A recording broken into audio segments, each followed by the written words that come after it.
Good evening.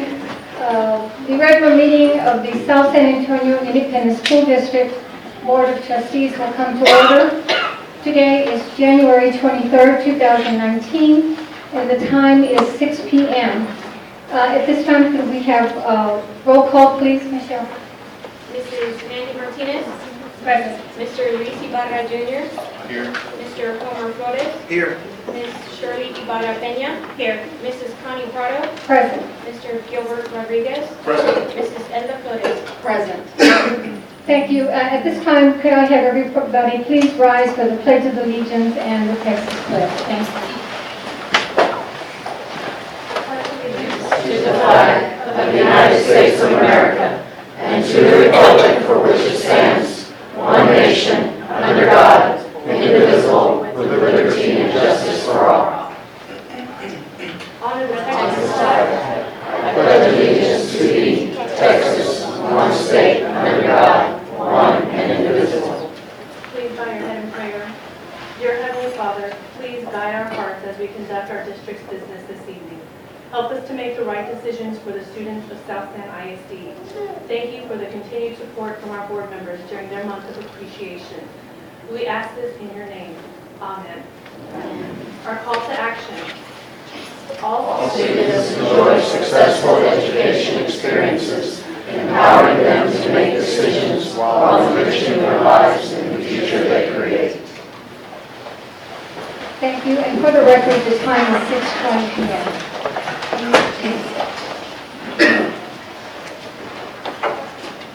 Okay, the first item on the agenda are recognitions. Number one is presentation of CPS Energy Curtailment 2018 Incentive Check. Dr. Rhodes. We have a representative, Mr. Joe Jones. Is he available?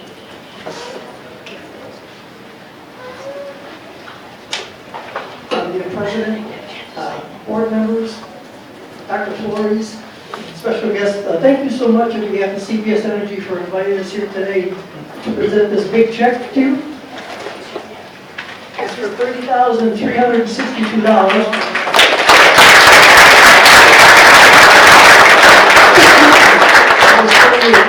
It's for your great participation in our demand response program. During the summer months, on the real hot days, we have this program where we ask our large customers to curtail a little bit of load. And what happens is the residential customers go home at night, turn down the AC, and it adds a real significant demand on our electrical grid. So we ask our commercial customers to shed load during about a 2-hour period between 3:30 and 5:30. In this past summer, we had 19 events, and the district had 6 schools participated in the program, and we had about 40 hours worth of load shed, and for that 40 hours, you received an incentive check for $30,000. And thank you so much for being an energy partner with CPS Energy and helping out our community. And I want to give a special thanks to Mr. Braca and his team, because without that group, it really wouldn't have been possible. Thank you so much for helping out our community.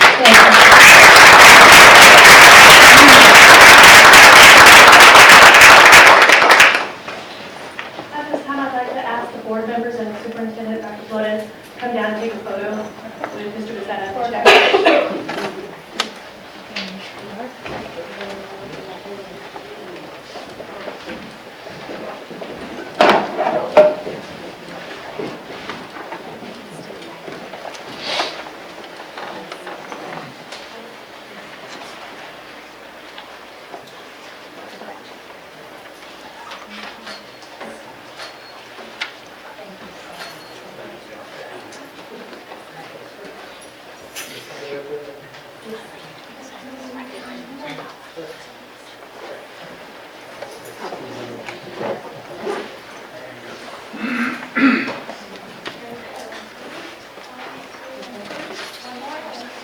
Board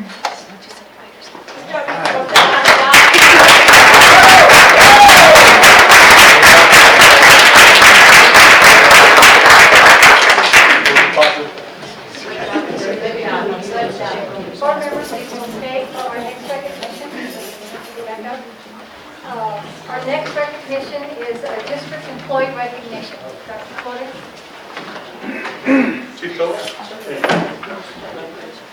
Good evening, Madam President, members of the board, Dr. Flores, to the community. At this point, I'd like to recognize one of our district employees. If I could have Jesse Rendon, to come and give us the board membership.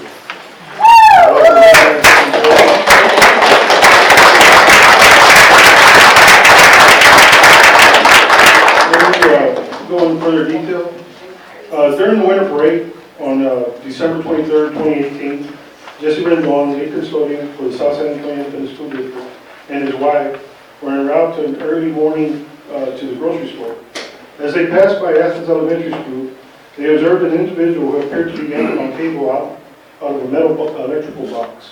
Jesus Rendon immediately contacted SAP via his cell phone and reported suspicious metal stealing property from the school district. At that time, Mr. Rendon waited for SAP's arrival and opened the gate. SAP apprehended the suspect during the short foot pursuit. Due to Mr. Rendon's quick action in reporting this incident to the local law enforcement agency, the suspect was arrested and booked for the theft of copper at our school. In addition, because of his action, South San Antonio ISD Police Department was able to file additional charges on that suspect for previous burglaries reported in the district this past year. With that being said, I would like to recognize Jesse Rendon has demonstrated to be an asset to the South San Antonio School District through his quick response and his decision to take action. Jesse Rendon's action has brought credit upon himself and the South San Antonio Independent School District. As Chief of Police, I would like to recognize and thank you for a job well done. Thank you.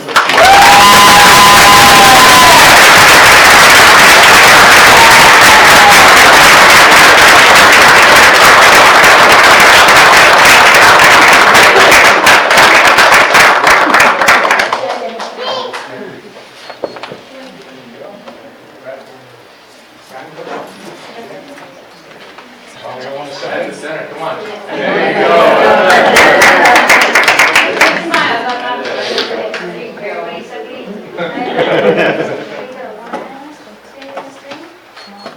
One more thing. We love you.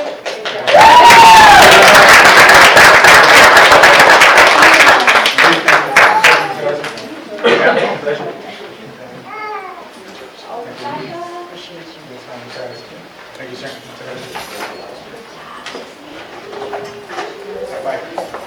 Back to work.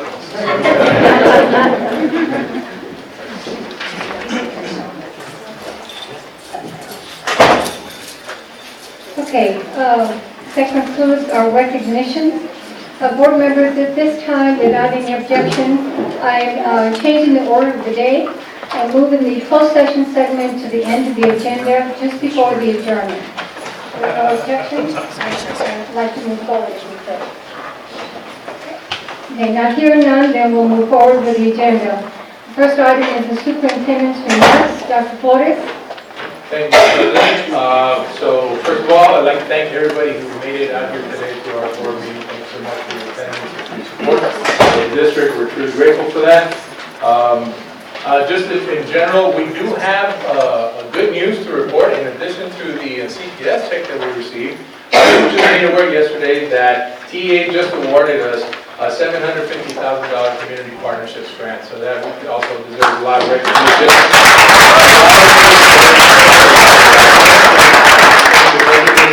The grant is designed to continue to support our schools through community wraparound services, and so we're really excited. It was a difficult, long process, but these folks made it well worth it. So we look to put those monies to good use.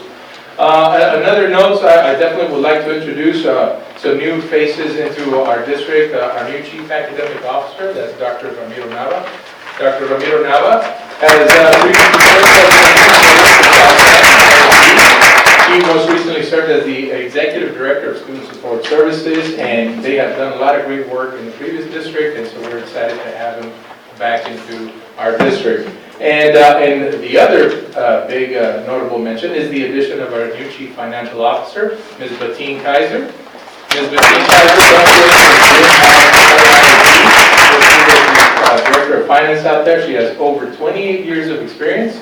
And I think that just about everybody is excited to have her on board, except maybe one individual, which is our Chief of Staff, as she is related to him, and that is the mother of our Chief of Staff. And I know that he's the only one, if you could just think about having your mother work with you on a daily basis, it is not something that I think that he's looking forward to, but the good thing is that they're not supervising each other, they're both working for me. And we look forward to the fruitful partnership and to help us move this district to a new height. So thank you so much for coming on board. And aside from that, Mr. Board President, I don't have any other news to make. Thank you. Thank you, Dr. Flores. Okay, next item on the agenda is presentations and reports. The first item on the agenda is a presentation by Idra Bush. She's an attorney with Linebarger, Godzing, Blair, and Sampson, LLP, and she will report on the housing taxing units from 2010 to 2018. Ms. Bush? Thank you. Sure.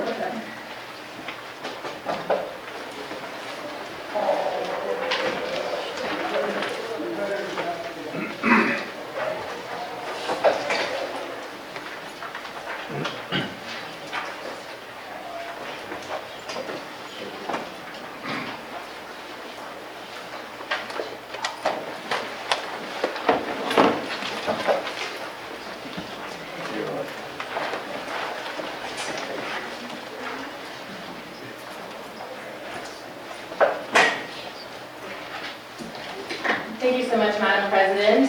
Again, board members, my name is Idra Bush, and I'm an attorney with Linebarger, Godding, Blair, and Sampson, and I have compiled here for you some data that we were able to collect directly from the Bexar County Appraisal District. And if you will take a look at the report, what you've got there is a report of the taxable housing units across your district, broken down by zip codes for the years 2010 through 2018. And so within each category, remember we're just talking about housing, so there's no commercial property that's here, but there are the various categories that the appraisal district uses to categorize residential property throughout the county, but specifically here, this information of course applies to your district. So if I can ask you to flip to your last page, you'll find a note page that will give you a definition of what those various codes mean. So I'll just go through those codes and then you can kind of look through the data and let me know what questions you may have. So the A1 category is your single family residential. That's of course going to be your most popular category throughout all of the data points. You've also got mobile homes with land. So this is where you have a mobile home that has been attached to the property so that the ownership of both the mobile home and the land are the same. The third category, B1, is your 2 to 4 unit residential non-owner occupied. So not a single family, but not moving 5 units or more, but also where the owner of that property does not live in that property.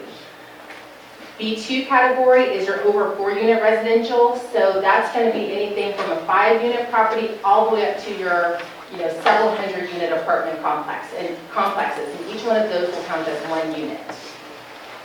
Okay. In your B6 category, you've got your 2 to 4 unit residential where the owner lives in one of those units, so it might be a 4-plex where the owner lives in one of the units. In your E1, you've got a residential structure on rural land. Your M1 is your mobile home only, no land.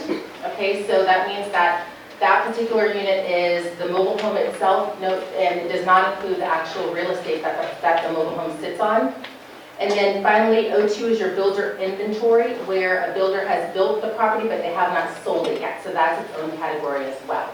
And you can see where each one of the years is broken down into each one of those codes by zip code.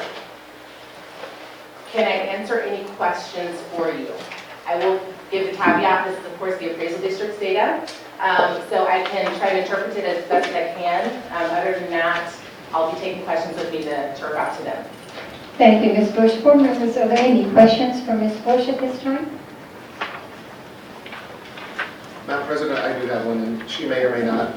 Would you happen to have available to you a summary of, increases, decreases from one year to the next, broken down anywhere between? I do not have the data broken down in that way. That's something that we certainly can do to kind of run maybe like, a pie chart or Yes, maybe like a graph. Yes. So we could do something like that. Okay, that'd be great, thank you. Sure, yeah. I guess I'll be speaking with you, Ms. Prado, to kind of talk about getting that information to you, or maybe with, Absolutely. The information you provide, you'll send it to the superintendent, sure. and then he will distribute that to the board. Okay, perfect. Yeah. Ms. Bush, I do have a couple of questions, Okay. if you can help me understand.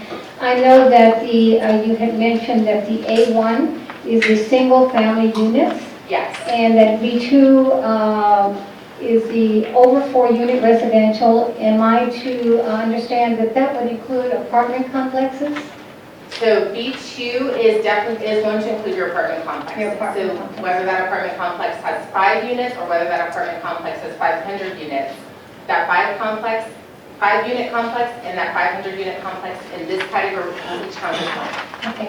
And I'm looking at the report, I'm looking at there's 3 zip codes, which is the 78211, and then there's the 78, if I'm not mistaken, 224, and then the 78242. The 78211 zip code is, it affects the areas of Ms. Peña's district, Ms. Martinez's district, and my district, and I think a little bit of Mr. Flores' district as well. So what I'm seeing here, and if I'm wrong, tell me, you have on A1, you have single-family residents of a total of 7,977. And then under B2, you've got 29. But then you also have it at the second page, it looks like under A1, let's see, where's A1, you have 8,117. So am I to assume that we started with 7,977, and that at the end of whatever the year, it looks like we actually have, the end of 2018, we have 8,116. So that is an increase then of housing units. Is that correct? Am I reading that right? Correct. So the way that is, so on that page 1 and page 2, so this is all, those first 2 pages are for the 78211 zip code. And so at the top there, that is for the year 2010, then go down to 2011, 2012. So when you go from 2010 all the way down to 2018, there has been that increase in that one particular A1 category of 7977 to 8116. Okay, so if you subtract that, you're looking at an increase of single housing units. I'm doing my calculation, and I think it comes out to like about 130, maybe 139. I don't have my calculator with me. But I think more or less it's over 125 units that have come up from 2010 to 2018 in that one zip code only. Correct. Okay, and then of course there's apartments, because it's starting in 2010 and B2, it actually started with 29 apartments, and then it looks like it ended with 32. So that's been a small increase in apartment complexes in that zip code. That's correct. Okay. Now, another distinction that I should point out, I know that's initially, you've got 2 additional columns on your far right. So you've got the count where it includes the totally exempt property, and you've got the second column where it count excludes totally exempt property. So if you've got, like a San Antonio Housing Authority property, that, if you've got one of those in your district, let's say it's an apartment complex, for example, that unit would be included in the includes totally exempt, but it would not be included in the excludes totally exempt. And the importance there is, of course, that if a property is totally exempt, then it's not really being taxed. Yeah, okay. Okay, and so if we can move on to zip code 78224. That zip code, if I'm not mistaken, is pretty much in Mr. Ibarra's district, and probably splits it with Mr. Flores, if I'm not mistaken.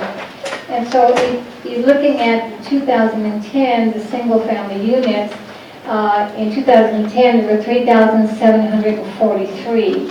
And then if you go down to 2018, under single-family unit residence, it actually went up to 4,174.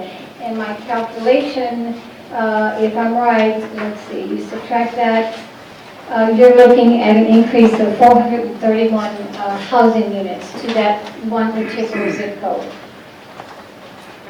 Is that right? And then the same with the apartment complex, it looks like there is a slight increase, not significant, but there is some more complexes that are coming up in that zip code as well. And then moving on to the last zip code, which is the 242. That is, applies to the districts up here, which is Mr. Rodriguez's district and Ms. Flores' district. So if you look at the single units there, the A1, let me go back. Under A1, 242, here you go. There's 7,402 single-family units there. And if you go at the end of 2018, they have had an increase. They've gone up to 7,645 units. So that also is a slight increase of 243 single-family units that have gone up in 78242. So I guess the point that I'm making is previously there was a comment made that there is no growth in South San. The South End is landlocked, there's no growth. But actually, it has grown from 2010 to 2018, and it continues to grow. So I think this is really important information to us as board members as we revisit the repurposing of the schools in our district. And I think this is very important information to have. There's been a lot of development in this area that is not included in here yet, if I'm not mistaken. Any new housing would not be on here. Correct. Okay, so that would probably be in another 10 years when they do the census, or when would another report be generated? Well, the appraisal district keeps track of this information every year. You know, they do their appraisal roll. So they're gonna, you know, this report can be reproduced each year. Oh, okay. Let's see. Okay, well, I think it's valuable. I think we needed this data because we're going to be having a discussion about the repurposing of our campus and the growth in our district, because there is growth, it's obvious. I mean, look at the numbers. Maybe not as large as we would hope to have had, but they continue to grow and build homes in our districts, and I think that's something that we needed to clarify, because there was a misconception or a fallacy that the district is not growing, that there's no growth. So obviously there is. But I appreciate you coming by. Board members, are there other questions for Ms. Bush before she ends her presentation? No? Yes, Ms. Flores. Thank you for being here.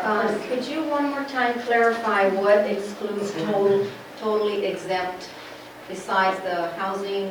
So just any sort of exempt property. So perhaps it could be a disability exemption or a disabled veteran exemption. Could be a church-owned property or a property that's, you know, operated as a church. Kind of shouldn't be in here unless it's maybe a residence or something, but just any sort of exempt property, something that is defined as an exemption in the property code. Okay, thank you very much. Thank you, Ms. Flores. Anyone else? Any more questions? Okay. Ms. Bush, thank you so much for being here and for your presentation. I'm sorry for the delay, No problem. but thank you so much. Okay, all right, and I'll follow up with the superintendent regarding the grant. All right, thank you. All right, thank you Ms. so Bush. much. Okay, next item is a report, an oral report by the Housing Development Representatives on housing activity in the school district. We're going to be hearing from some developers that I hope are here. There are at least 5 developers that are here in this part of the district that I know of that are currently developing land in our district here. I know that it's with the developers and the home builders, sometimes it's difficult to get a representative to come because they have to get approval from their corporate headquarters. But I'm going to name off the development, and if the representative is here, if they could please come forward. The first one is the Lennar Development, and I think maybe Ms. Flores or Mr. Woods, if you're here, we'd like for you to come forward. No? Okay. A little bit of a Lennar Development then. They're doing two developments. There's one at the intersection of Five Palms and Ray Ellison. And they are building 155 units. That means 155 homes that are coming up. They're also part of the development that's growing right across from here, across from Shepherd. There are some homes that were already starting to be built, and now they're continuing the process. So Lennar Development is also going to be building 71 lots there that will be built into new homes. So I'm sorry, Ms. Flores had told me that she could make it. I guess she wasn't able to, but she did provide me this information. The other developer is MI Homes. It was a Mr. Paul Smith was going to try and make it. Mr. Smith, if you're here, please come up. Nope. Okay. MI Homes is developing, their development is located at Home Road and Yucca Valley. And that development is being called Sage Valley Subdivision. And they are developing 290 homes that are going to be going up in our area here. So we're glad to see the development. There's going to be a lot of new homes and new families coming into our district. And then the next developer, and he was not able to come, he did call me and tell me, is Rosh Coleman Homes, Mr. Davis. He is developing at the corner of, at the intersection of Five Palms and Elm Valley. And I think Ms. Gutierrez, if you're here, she can vouch because she lives right behind the development. They are building 33 units at that intersection right there. And the other developer, Josh Holland and Renato, those are names that were given to me. They were supposed to get back to me, and I guess it got late. They couldn't get a hold of their corporate office. But that development is called Freedom Hills Home, and that is located at Walnut Valley and Ray Ellison. And in fact, it's behind Armstrong Elementary. That development, those home builders are building 92 units in that area. So our district is growing. Families are coming to South San. They're going to be buying homes here. And the one last development that I was shocked when I saw it is a development that is already in existence, and it's called the Freedom Ranch Apartments. It has 252 units, and they are located at 6010 Ray Ellison Boulevard. So the comment about no growth, I think, is there is growth. People are coming to South San. And I think we need to be cognizant of the developers and the growth that's here. And not only here in the Valley High area, there are homes being built constantly all over our district. Homes maybe that belong to parents, and the sons and daughters are coming back and rebuilding that home and revitalizing it. So there is constant development and growth here at South San. So I thought it was important that this information be provided to the board, because we're going to be discussing the repurpose of our schools and what our needs are. So I did thank Ms. Bush for coming. I apologize. Ms. Flores did say she was coming. In fact, she was supposed to bring some literature. Something must have come up. But I will let her know that I did. She gave me the information that I'm reading to you. So I have shared that with you. And if anybody has any questions on any of these developments, I'll try and answer whatever I can. I have. Yes. Ms. Carla, you mentioned the units at Five Palms and Elm Valley, 33 units. Are those apartments? No, ma'am. Those are actually homes that are going to be priced at anywhere from 100 to 200,000 homes. And that is going to be called Five Palms Estates.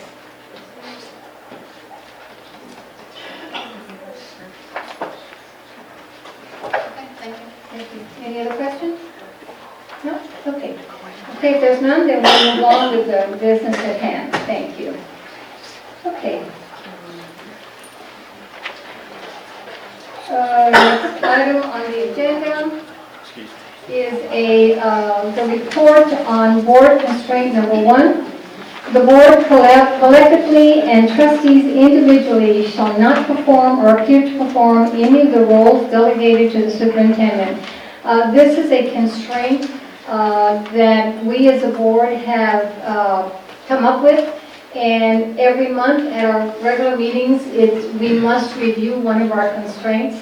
And so this particular constraint number 1 is here for us to review. There is no action item. It's just a review process, and if there's any questions about the constraint itself or any comments, now is the time to hear from everyone. Any questions? No? Constraint number 1?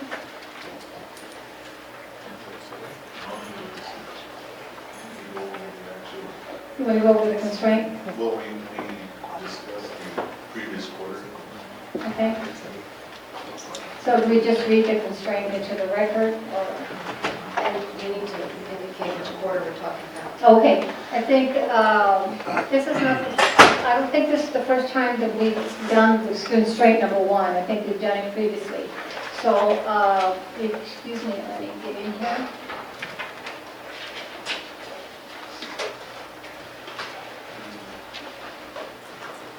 Could we have the backup of that constraint, please, on the screen? Thank you.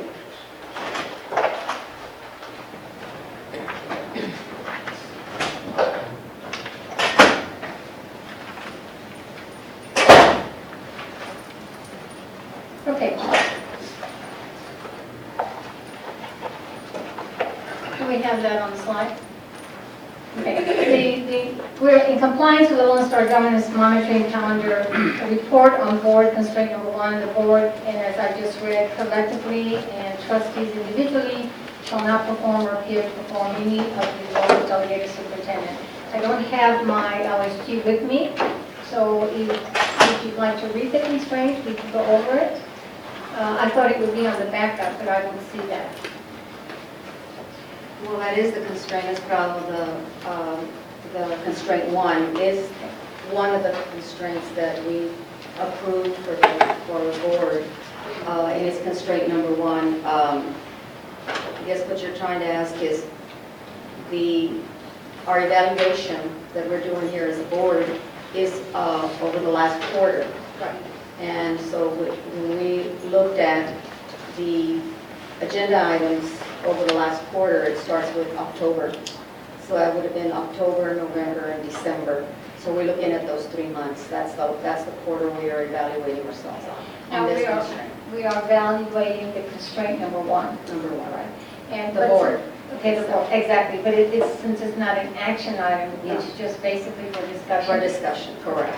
So is there any discussion on the constraint number 1 from any of the board members? Well, Madam President, would it be sufficient, or members of the board, would it be sufficient to publicly state or submit for the record whether you have or haven't been in compliance with this constraint? I think individually, as each board member should be. Sure. Okay. Okay, I'll go first. I have not, I'm not the superintendent, so that's sufficient.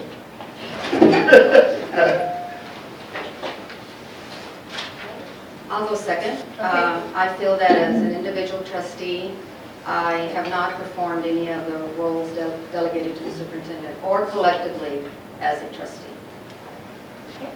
And I can go next.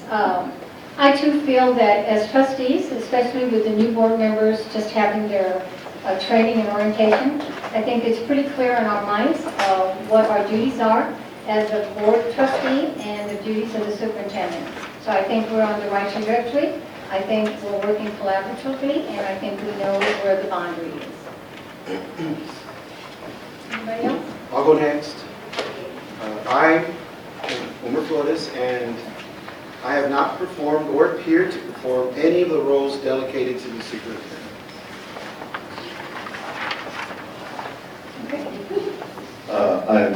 I don't think I violated the constraint. Okay. Anyone else? I I, Mandy Martinez, have not violated the constraint and do not plan to violate the constraint. Thank you, Ms. Martinez. I, Shirley, have not violated the constraint in any way and don't plan to. Okay, I think we've heard from all the board members then. Ms. Brown, if I may interject, but for the record, it needs to state that for the last quarter of October to December. December. Yes. That's the Okay. October 2018 to December 2018. Okay, let the minutes reflect, Michelle, that for the quarter of October, November, and December, that all board members have stated that there has not been any violation of the constraint number 1. Okay, thank you.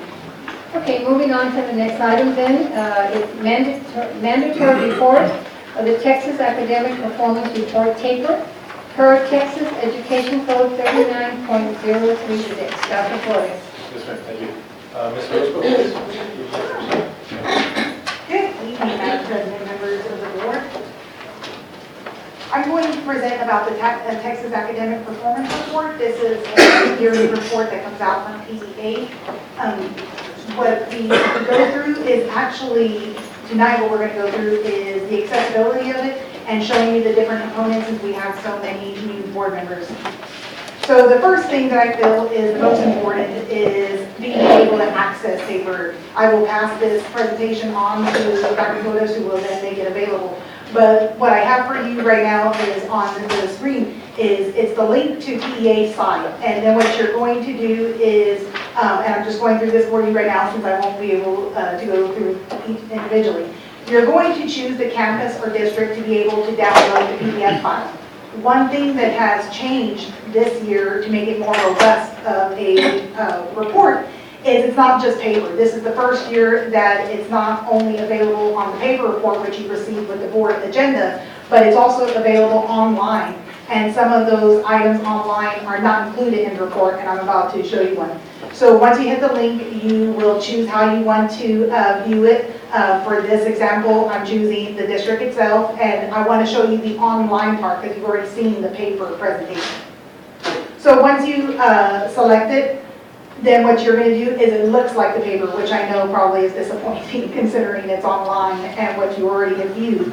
But what you can do, as I said, is more robust, is it helps you break down different sections. So right now, when you get that paper report, it's overwhelming. It's not pretty. It's just black and white, real small print. This, the print doesn't get much larger, but at least you're able to pinpoint what you need. I know a lot of questions have come up about different accountability areas. And when you visit it online, you're going to be able to exactly go to student achievement for the STAR performance, which is what we reviewed in the past. All this information in paper is compiled from what we've already presented in August when we went over the accountability ratings. What Texas does, what TEA does, is they take all of those results, which make up our accountability rating, all the STAR performance from 3 through 8, and then the high school EOCs. They take that and they put it in a different format as well. They do this and it comes out so late because what they're waiting for are for the school districts that do appeal the ratings. They're waiting for the appeals to finish. Then they release the paper. That's why it's so far removed from the August ratings when I first presented about our accountability. So that's why it seems like it's two different reports, but all of the STAR information has already gone, we've already presented it. As a matter of fact, you'll probably get tired of me during the presentation saying, and as we presented before, but bear with me as I go through that. So this is the online portion. What I wanted to show you is that even though the paper that I gave you is that basic format, when you go online, if you're interested in looking not only at our district and individual campuses, but throughout the state, you can pick something like the college, career, and military readiness, and then it'll take you to an even digging down in the data even more. This will look very familiar to you because this was presented in August through the accountability reports. This was our district college, career, and military readiness. So a lot of you have already seen this through the texasschools.gov site, and I know some of you have asked questions about that as well. So this is what I like, that the TEA is actually making things more accessible and more user-friendly, which is always the great thing. So now that I showed you how to access it, what I feel is also important is just going over what the TAPER is. The Texas Academic Performance Report is the full name, but you'll hear most of us refer to it as TAPER over and over. The TAPER, this presentation is required by Texas Education Code in Chapter 39.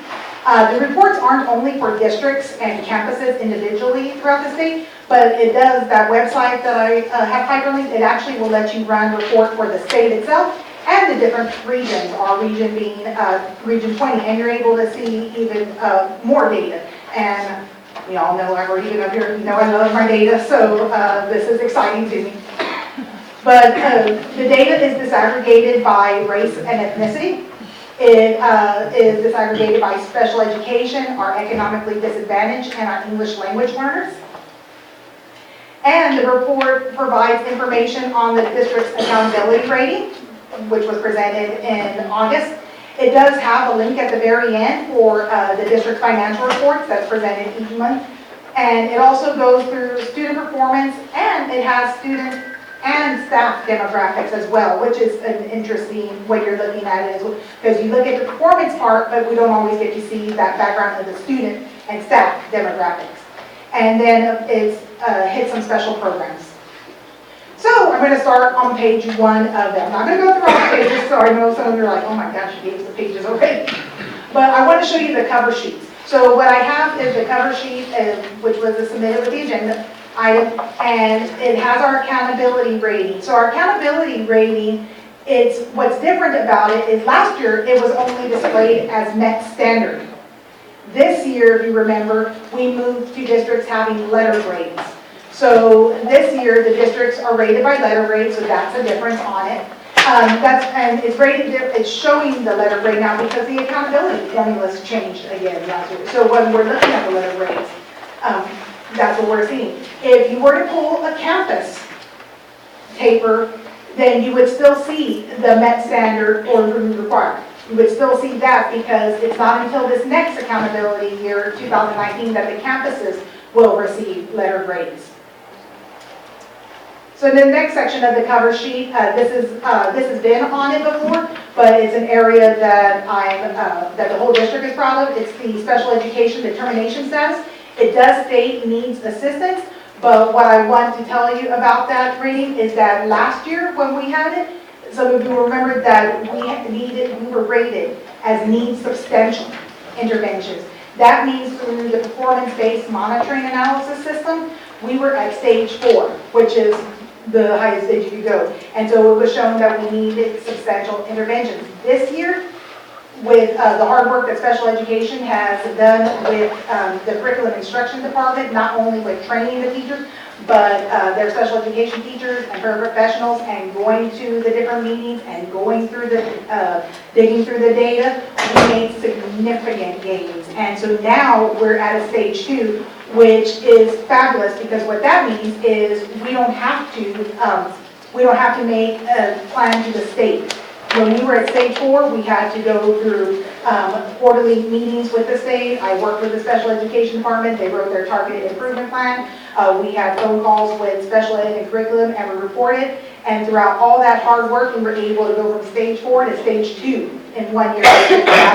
And there's still lots of gains being made. And we hear about that during all of the presentations that the different departments tell you each month. And then finally, the bottom of the cover page, the Armed Services and Vocational Aptitude Battery, or is referred to as VAB test. This is new. This hasn't been on any paper before. And what it's saying is it resulted from Senate Bill 1843, which states that students 10th through 12th grade should be provided an opportunity to take the ASVAB. And not only take the ASVAB, but be able to consult with a military recruiter. And we met that requirement, and that's on the cover sheet now. So I'm going to go over sections of the TAPER. The TAPER itself, the sections haven't really changed, but just like the accountability system does, the presentation of it does sometimes. So that's what I want you to see, some differences. So the STAR performance is the first section that you had looked over on your paper copy. And one of the differences that has changed is that they're now doing the domain modeling applied to the results. So all 3 performance levels for each subject and grade level are now displayed on it, and I'll show you an example in just a minute. And then for the 5th and 8th grade, their math and reading rates, what they're showing you is based on cumulative results. Because what happens with 5th and 8th graders is we have what's called the Student Success Initiative in Texas. So 5th and 8th graders, they must pass their math and reading test in order to be promoted to the next grade. And if they don't, a grade placement committee meets to discuss the students' overall performance in school. Both grades, teachers, counselors, everyone meets together. The results that you see in paper for 5th and 8th grade math and reading is cumulative from the 1st and 2nd results. So the students take the first test, the ones that don't pass, they are given a second chance in May, and then at that point, those 2, that data is put together, and that's what the state looks at. And then it also gives us summatives of all grades for each subject tested. And when we went over the accountability ratings, we did have slides about that. So I'm not going to have anybody read this, but what I wanted to show you is what I was just saying. So what we're looking at is, we're looking at now on the paper, it actually gives us all of the performance levels, which is fabulous. Because so many times, last year it showed approaches, but we're not looking at approaches anymore, and you hear us state that all the time in our presentations of our math and reading progress monitoring. So now it's going to show us comparisons of what it was at approaches, not only approaches, but what it also is at meets. And the meets is what, if you remember, in meets standard is what the student, he or she has met all the requirements to be successful in the next grade level. That's what meets. And then master's grade level, it puts that as well. This example is from 5th grade reading. And so you can see that we have approaches, meets, and masters. And then the little carrots next to the grade 5 reading, that's letting you know that this is based on cumulative results that I was speaking of, that is based on the 1st and 2nd administrations together. The next section of paper discusses the student progress. The student progress also changed in this new accountability system. We had school progress part A, which is academic growth. Academic growth indicates the amount of improvement the students show year to year. So when we're looking at that, what we're looking at for growth is we're looking at 4th through 8th grade. If you notice on, and I'm sure you noticed when you were looking at your report, 3rd grade wasn't listed on it. And that's because they didn't have a previous test to show any growth from. So it starts at 4th grade. So that's what academic growth, and it only shows 2018 on the report this year because the accountability changed. So we don't have that back and forth 17 to 18 on this one. But when the next paper comes out, we'll see it there. The paper also discusses the prior year in Student Success Initiative, what I was discussing, SSI. So the paper for grades 1 to 8, it actually shows students who didn't reach the satisfactory standard on the previous test of the last year, but passed the corresponding test in the next year. So if you had a 3rd grader that didn't pass the reading test, but then in 4th grade did, this reflects it. So what happens is it's all the data we've already presented, but the state just helps us out, TA helps us out by breaking it down even further, which of course is what we do every day here when we're working with the campuses. And then again, SSI requires our 5th and 8th grade students to demonstrate proficiency on the math and reading test. The bilingual education and English as a second language is also included. It's broken out. I don't have much on this one because it's all the same information. They just pull everything that's already in there and only show the bilingual and ESL students by themselves. It is in those previous pages because that's what we're looking at. We're looking at the ethnicities and the different student groups, but they pull them out just for special emphasis and if necessary to look at. We do have also STAR participation. The STAR participation has always been one of our crowning glories. We've always done wonderfully. Our students are here and they take the test. The STAR participation is the percentage of students who were administered a STAR alternate 2, or the Texas English language proficiency assessment system. That's TELPAS. That's for our current English language learners. So if a student took one of those state tests, then they count it for participation. This actually includes the students who don't count towards our accountability. So we may have a student that moved into the district and they weren't with us on snapshot day, and they're here on test day, but they're not going to count towards our accountability, but we still need to test them, and so they're still going to count towards that participation. And so looking at our participation, which is fabulous, is we have 98% of our students participate. Students that wouldn't count towards that would be like our absent students, which some we do have that are out. But again, we're looking 3rd through 8th and then all of the high school students. And then we have another section which is attendance, graduation, and dropout rates. And these the attendance rates are based on 1st through 12th grade, through 1st through 12th graders. The dropout rates are actually divided into 2 separate groups. The dropouts are divided into 7th and 8th graders, and then 9th through 12th graders. And then the graduation data includes the various graduation programs and the graduation profile of our annual graduates for 2017.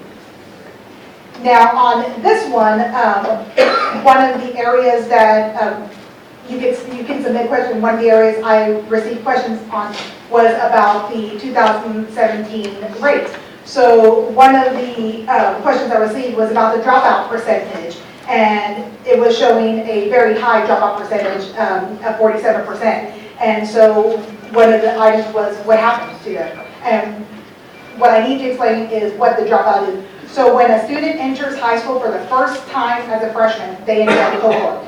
So the class of 2017, for that in the fall of the 13-14 school year, when they stepped into a Texas campus, they became part of the 2017 cohort. If they leave, we track them. We track them to another school. We find out if they're going out of state, back to a home country, or well, if we can't find them, they're listed as a dropout. So what happens is we have this huge dropout percentage, and why?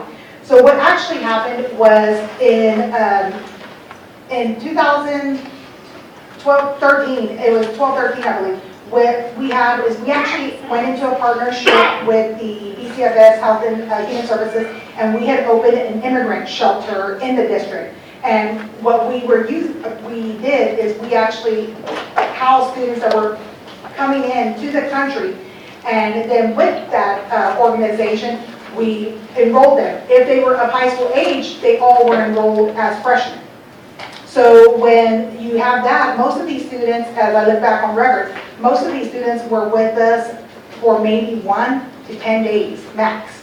And some of them were even less. Some of them were only there 1 or 2 days before we could even fully get them enrolled. Well, they enrolled with us. They enrolled at that campus, the immigrant shelter campus that we had opened up.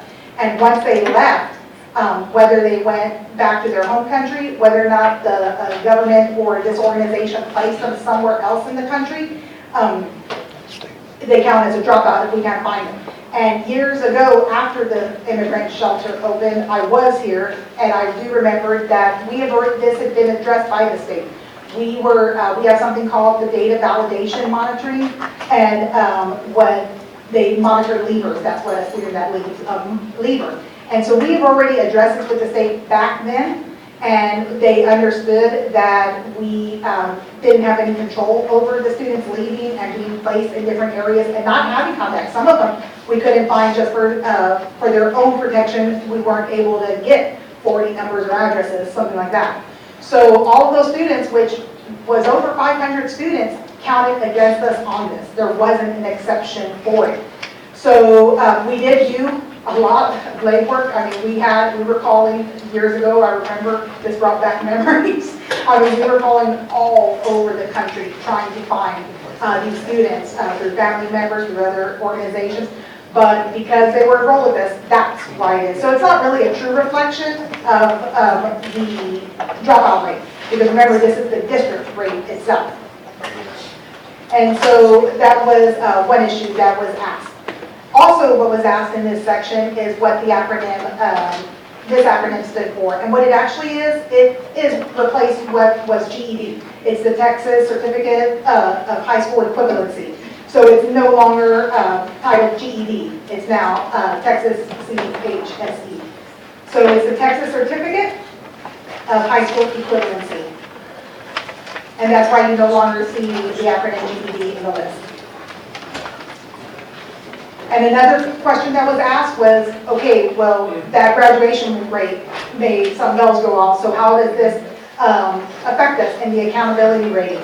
Well, graduation rate does affect us in domains 1 and 3 of the accountability rating, but the good thing is that it's just not based upon the 4 years only. It's the best of the 4, 5, or 6 year graduation rate. So on this past accountability, our best rate was from the 6-year longitudinal study. So it is going to show on our report that it's something we're going to look at, but it's not only this class of 2017 that will affect us. Okay, so going on to the next section. The next section is college career and military readiness. Remember, college-ready students perform satisfactorily on college entry exams or college-level courses. Career-ready students receive industry-based certifications. And military readiness is self-reported by the students who enlist in the armed forces. Another area that goes along with this is other post-secondary indicators. And what we're looking for this one is our dual credit courses, which is, again, just been a shining example of our high schools right now and our district. Our students coming out of the elementary, middle schools, and into the high schools are just getting just stronger and stronger, and it shows by our advanced dual credit courses. On the paper, this is the course completion for 9th through 12th graders, and you just see that although we still lag a little bit behind the state and region, each year we continue to show growth, and that in itself is, exceptional. And so, and as some of you heard yesterday at the luncheon, is that this is just, producing fabulous students that are, changing their lives and are changing the lives of their younger siblings and family members. So then we have the student information section. This one we don't always get to cover. We always are usually focused on the performance part. All of this comes from the PEAMS data that we report. PEAMS data can be entered by the PEAMS clerk on the campuses, entered by our student PEAMS department, entered by the HR department. It all goes towards the student and staff sections, and these are the last two sections. So we see the student count by grade level, we're able to see their demographics, we're able to see special education program breakdown, and retention rates, class sizes. And again, you're always more than welcome to submit some questions. And so what we have on this one is, I had some questions asked about the special education breakdown. So one of the questions was the screening of potential students and the timeliness of it. So what happens is we have 15 days to respond to a request for special education testing. Once it's determined if special education testing is going to proceed, then what we do is, and we notify the parents, we have 45 days to test, and then 30 days to conduct an ARD, which is the Admission Review and Dismissal Committee. So once all that gets put together, that timeliness is done on that. We are not out of compliance on any of those requirements. Another issue that was asked about was, okay, well, we're doing everything in a timely manner for testing, but what about the time between once they're identified and services begin? There is no lag time between those two items. What is happening is that once the admission ARD takes place with the parent and the school, services begin immediately. So if an admission ARD takes place on Monday, then the student goes to school on Tuesday, then those services begin immediately. And then finally, I was asked if there were any special education teacher vacancies, and at this time, we don't have any vacancies for special education teachers. And then finally, the last section is the staff information. It's similar to the students. It includes a breakdown of the different staff types, the demographics, education experience of the staff, experience of campus leadership, salaries, and educational program breakdown. And that is it for me. Thank you so much. Board members, are there any questions at this time? Ms. Flores, anyone else? Mr. Rodriguez and Ms. Peña. Ms. Flores? I don't have any questions because I just wanted to comment and tell Denise, thank you very much for this report. You answered my questions that I submitted, and that was the one that had to do with the 4-year longitudinal rate and the dropout, because that number just jumped at me when I saw it. You should have seen me in the summer. Yeah, and of course, I wasn't here those years to know Yes. what was happening, but you did a great job of explaining what did happen, and that does happen when you have to report and you have to submit everything on a child that is enrolled through the PEIMS, and then it comes back and, you know, you have to deal with it. But in this case, you did a good job explaining it. Thank you very much. So I want to thank you for the report. Thank you. Mr. Rodriguez? Thank you, Madam President, and thank you for the presentation. You did answer most of my questions. I just had a couple here left. Okay. When we're talking about the receiving the report, you mentioned the delay where there's appeals. Is that timeline consistent from August to January? Yes, the state receives hundreds of appeals, so that's why it takes so long for them to, the paper usually comes out in November, December. Okay, thank you.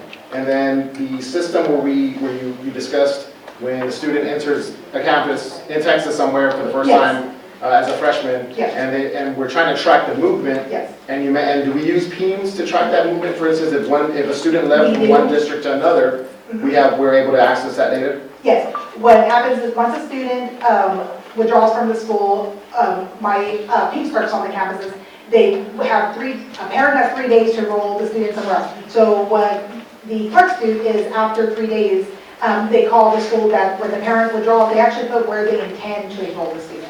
So after 3 days, they call that school to see if the student has enrolled. We also have what's called T-Rex, it's a Texas Record Exchange program, and that's how all of Texas exchange records. So normally, we automatically get that request from the intaking school, and we know that child is being enrolled there.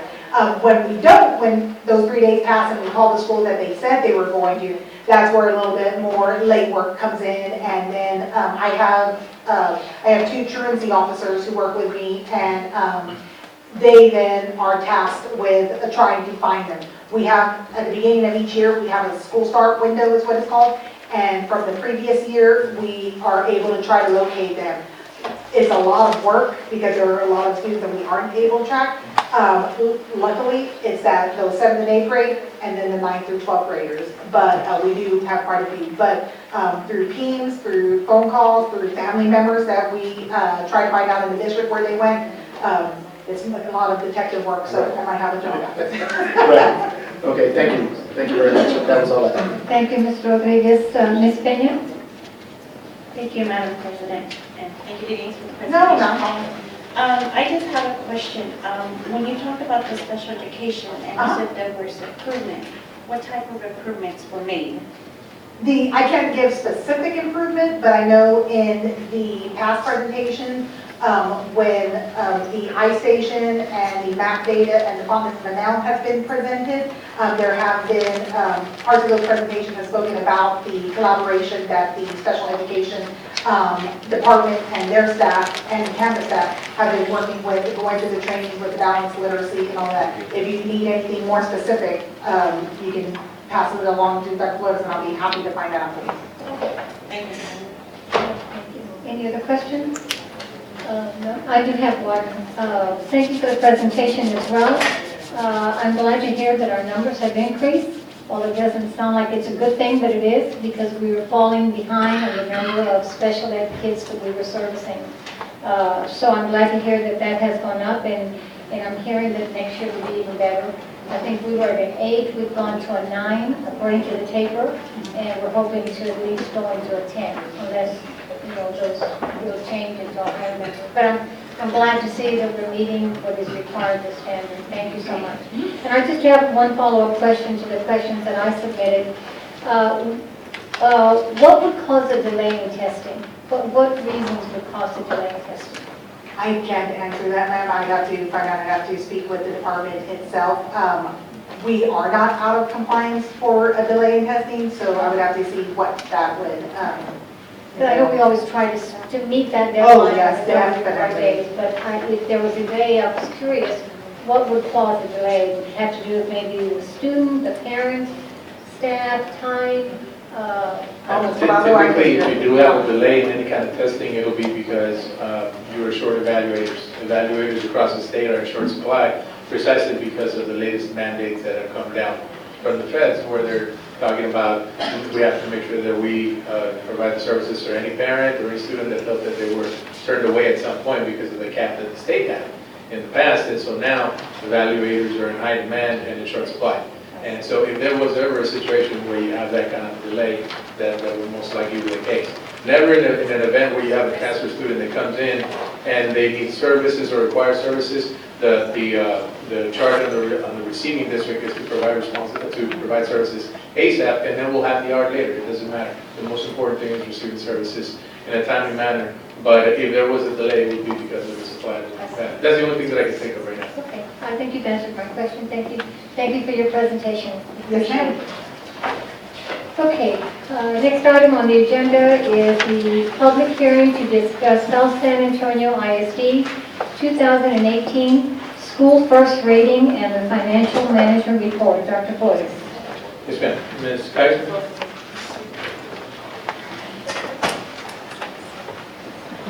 Hi. Thank you, Marty. It's nice to be here. I appreciate it. Thank you. I am reporting on the financial integrity rating of South Texas. And for the board's pleasure, I'd like to inform y'all that this is reported on the 16-17 data. So if you'll just keep that in mind as we go through. I'm going to use this. There we go. And as it states right there, 16-17 is the data that will be reported for the 17-18 on August 31st, 2017 was the fiscal year ended. And we report that in the 18-19 school year. South San Antonio ISD passed with the above standard with the district score of 88. And I'm sorry, in the 16-17 school year. And so we've increased to superior for the 17-18 school year with the district score of 90. So that's excellent. Indicator 1 was the complete annual financial report, the APR, and data submitted to the TA within 30 days of November 27th through January 28th. Deadline depending on the school district's fiscal year, which ours is August 31st. Yes, it was for 16-17 and 17-18. Indicator 2A, review the APR for an unmodified opinion and material weakness. The school district must pass 2.8 to pass this indicator. The school district fails indicator number 2 if it responds no to the indicator 2A, or to both indicator 2A and 2B. Was there an unmodified opinion in the APR, which is the annual financial report, just if someone's wanting to know about that, and that is going to be presented to the school board later tonight also for the 17-18 school year. And yes, there was. Did indicator 2B, did the external independent auditor report that the APR was free of any instances of material weaknesses in internal controls or financial reporting in compliance for local, state, or federal funds? Yes, in both instances of 16-17 and 17-18. Indicator 3, was the school district in compliance with the payment terms of all debt agreements at fiscal year end? Yes, we were. 16-17 and 17-18. Indicator 4, did the school district make timely payments to the TRS, Teacher Retirement System, Texas Workforce Commission, TWC, Internal Revenue Service, IRC, and other governmental agencies? Yes. Yeah, both instances. Indicator 5, was the total unrestricted net position balance, net of the cession of interest for capital appreciation bond in the governmental activities column in the statement of net position greater than 0? Yes, in both instances, 16, 17, and 17, 18. Indicator 6 was the number of days of cash on hand and current investments in the general fund for the school district sufficient to cover operating expenditures, excluding facility acquisition and construction. And we got a 10 on both of those. What that is that's on a sliding scale, is depending on how well the district is on their cash on hand and investments. So that was a 10 for both of those. Indicator 7. Indicator 7 was the measure of current assets and current liabilities ratio for the school district sufficient to cover short-term debt. 16-17, which was actually the 15-16 information, it was a 4, and the 17-18, which was the 16-17 information, was an 8. Now, what could have made this indicator lower is we had there could be assets that were booked, and I think when I did some questioning, one of the things that has not happened is the assets actually has not been assessed in numerous years. So what they're using is they're using assets from a long time ago. It could be new buildings that we need to increase our assets. There could be all kinds of different things that could change this indicator. But as it is right now, when the first report was, the data was taken, it was we earned 8 out of 10 on that. On indicator 8 was the ratio of long-term liabilities to total assets for the school district sufficient to support long-term solvency. Once again, this is the same thing, just a different way of saying it. And in 16-17 we had 6, and in 17-18 we had 4. Mostly what this is the liability increased, changing the first formula to reduce by the net premium.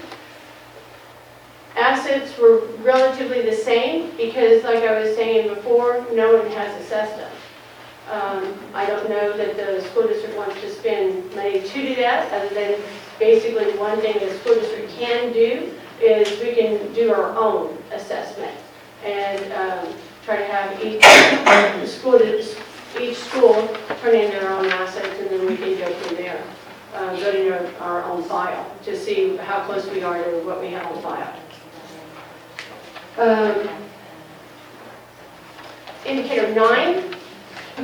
Indicator 9 was did the school district's general fund revenue equal or exceed expenditures? And no, they did not in 16-17 or 17-18. And if not, was the school district's number of days of cash on hand greater than or equal to 60 days? As of right now, the school district has a little over 3 months of cash on hand, so it is increasing. Indicator 10 was the debt service coverage ratio sufficient to meet the required debt service? Absolutely. The 10 on 16 and 17 and 17, 18. Indicator 11. Indicator 11 was the school district's administrative cost ratio equal to or less than the threshold ratio? The school district in 15-16 had an 8, and the 16-17 data for 17-18 also had an 8. This is a very important indicator, and one we don't take lightly. What this is basically expenditures out of function 41 and function 21, which what that is that is administrative costs. In 16-17, we were 3.7, in 17-18, 2.8, and we're projecting right now on the budget of 2.9.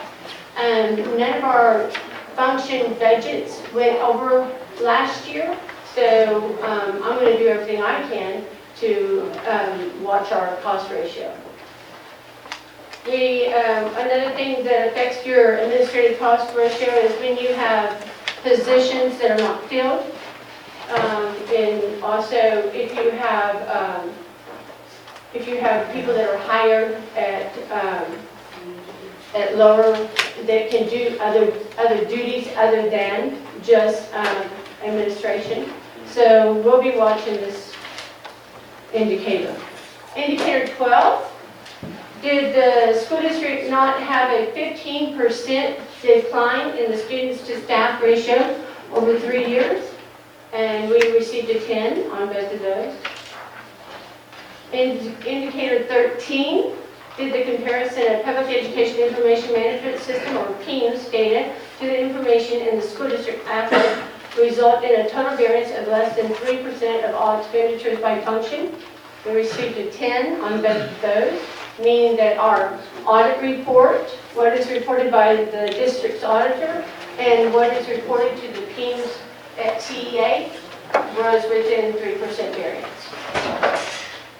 Indicator 14, did the external independent auditor indicate that AFR was free of any instances of material non-compliances for grant, contract, and laws related to local, state, or federal funds?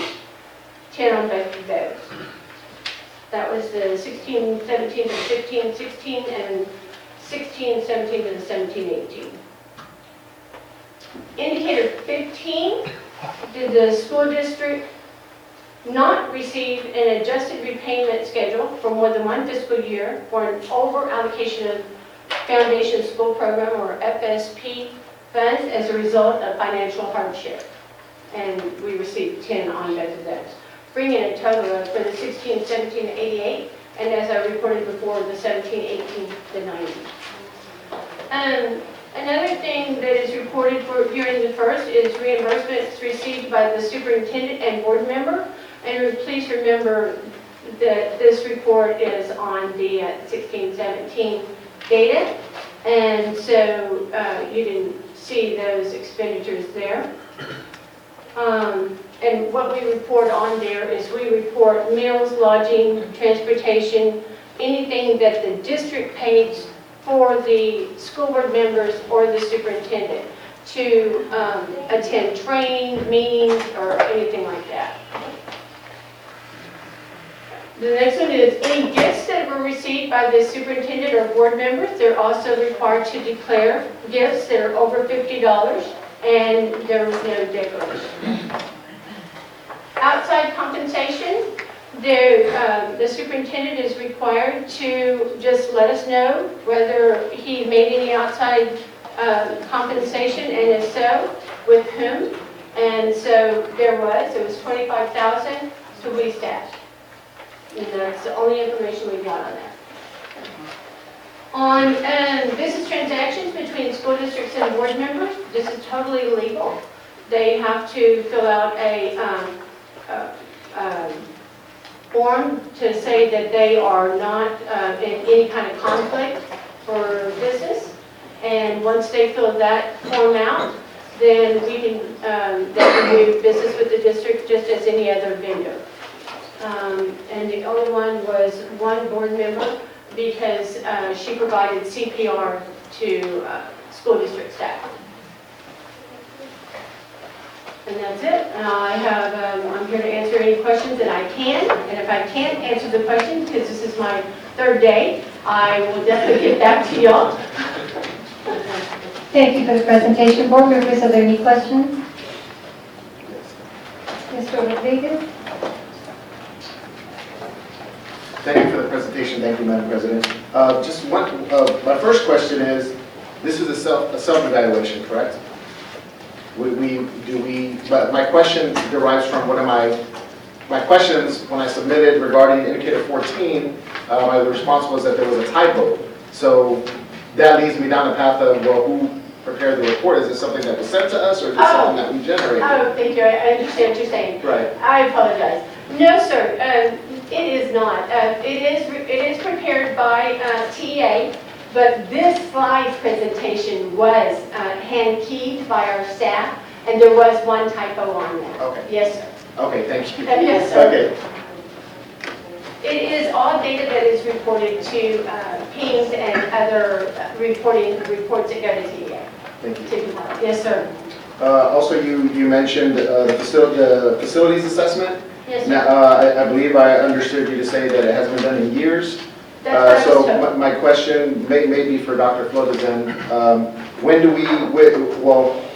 what is the process for assessing our facilities and why had it been done? I understand we've had a change in leadership, but obviously this is going to be a matter of discussion. So my inquiry derives from that is if we haven't done a facilities assessment, why hadn't it been done and what are the processes in place to ensure that it doesn't go without being, assessed?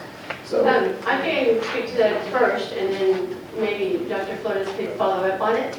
I asked the same thing, and the only thing that I got is, number one, they didn't realize that would make any difference, and number two, there was no urgency to do it, I don't think. But I'm aware of that kind of thing, and things will be handled. And on our end, yes, it's one of the first questions that I asked as well. It's like, where are we with the data as to what the statuses of our facilities are, the needs, and so on and so forth. And so since my arrival, we have mobilized staff to start evaluating the quality of our roofs, our HVAC systems, any kind of needs and repairs, facilities, operations, transportation, buses, you better believe it. That's where we're moving in that direction, sir. Thank you, sir. Thank you. Thank you Yes, for that thank response. you. The last question that I have was, so we're privy to a lot more data now that I'm maneuvering the district website, and it's at your fingertips where you can just. And so when we get the agenda, as board members, we have the responsibility to vet and ask questions and maybe self-answer any questions to not prolong the board meeting. Yes. So going through the website, I noticed that this is specific to the business transactions between board members and the district. So I noticed that going through the check register, which I located, with the CPR, as recently as December, is that still ongoing? Is that still going to be the case? And maybe part two of that question is, aren't there entities, maybe the Red Cross, I think, and maybe I might not be informed, why I'm asking the question, entities such as the Red Cross or similar that might be able to provide those services for free, and that might be a cost that we don't have to incur going forward. Well, in every district that I've ever been in, we've had to pay for CPR training. Maybe there is some free in San Antonio. I've never been in a place that has had this many places to reach out to, so we can definitely look at that. But as far as answering the rest of it, I have no clue, and I apologize, but I can get back to you on that. Or with the superintendent, and the superintendent will follow up. Yes, sir. Thank you. Yes, definitely. That's all I have, Madam President. Thank you. Thank you. Any other questions, board members? I do have a couple of questions, and I was looking at Mr. Hammond. Going back to indicator number 7 on the assessments, and I'll ask Mr. Hammond to confirm, make sure I'm saying the right thing. If I'm not mistaken, it surprises me the staff says there's no assessments, because when the conservator came in and TEA came in to do the investigation, we had to do a lengthy assessment of the district. And Mr. O'Hanlon, if I'm wrong, please correct me, but I mean, it took days to do this. So I'm a little puzzled at why you were told there was no assessments. And that wasn't too far away, that was recently. Well, that's wonderful. Yes, I saw that they came in 2015, I think it was. So I just can tell you what I was told. I did not know that, but we can definitely look into that. Okay. Mr. O'Hanlon, you had something? That's wonderful. Just briefly, what this indicator is getting to is not the condition of the assets, it is the cost of the assets. And what happens is government entities tend to carry the value of the asset at its current cost, less the accumulated depreciation. When you do that, you don't calculate the replacement value of that, and it tends to understate the value of your physical plant in terms of what's out there. So what happened is you carry value, the high school is being carried at the original cost, even though the replacement cost of that is way, way higher now because of the increase. And as a result, and then when you take depreciation, it undervalues your assets. The way to fix that is not to do an assessment in terms of, I think, what you were talking about the condition, is to actually literally do an appraisal of the cost of the asset. And then use that appraisal to revalue the value of the physical plant. Yes, sir, that's what I was referring to. Okay, all right. Just one more question that I have, and I'm referring to indicator number 11. The question that I had asked of administration was on the administrative cost ratio, and just as you are very passionate about that, I am as well. Okay, great. Every time that report comes, I always monitor that to make sure that we are not top-heavy, because we don't want to shortchange our children with instruction. So we Absolutely. need to monitor that closely. Yes, ma'am. And the question I had asked, actually, part of it was, should the Board of Trustees authorize personnel positions not authorized in the approved annual budget before those positions are filled? And the answer I got was no. So I'm confused there, because I would think that the board would have the authority to authorize if you're creating a new position and it's not in the budget. It would, unless I'm wrong, maybe Kevin can answer, but if there's a new position created that needs to be filled, that has to come to the board for approval. My apologies. I totally misunderstood your question. What I was referring to was the Aurora positions in the budget. Definitely, if we're going to be hiring with that, I mean, the superintendent could talk to this better than I would, but I would think that it was.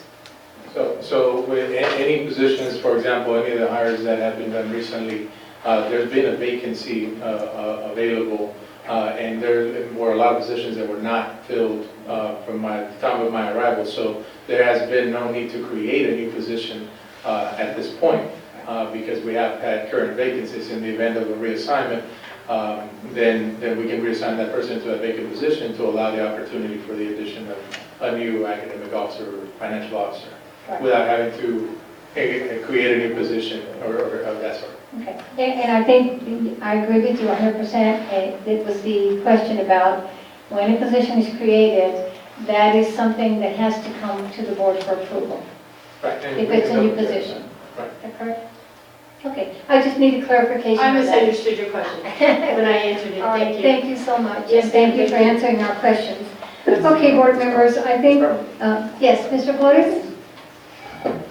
Well, my question is for legal counsel.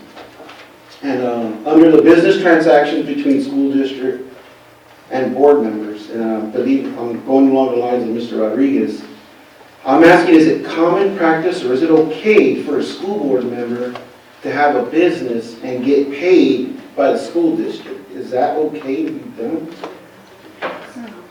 Can I be I'm a school board member, can I have a business and have the school district hire my business and get paid for it? The answer is yes, but with a caveat. The caveat is, if you're going to do business with the school district, you must file a conflict of interest statement prior to engaging in the business transaction, and you must refrain from voting on or deliberating at any time with respect to that transaction with the company in which you are involved. So the answer is yes, you can, with very specific restrictions. That is then reported. That's what the report was in terms of that, and recorded. And so, but you have to refrain. You have to literally recuse yourself from ever dealing with that issue. Right, so there's a chance that this kind of business opportunity doesn't require board approval, so it can just happen. The answer would be, yeah, but even if that was the case, for example, you were a trustee, no, I'm not saying you, but a trustee was doing business that was below the threshold for board approval. which is fine, you wouldn't vote on it, you still have to file that conflict of interest statement, all right, and report that. And then, at some point, if it comes up for budget renewal or something like that, then you have to recuse yourself with respect to that vote. So ultimately, you will usually get back, it's always reported.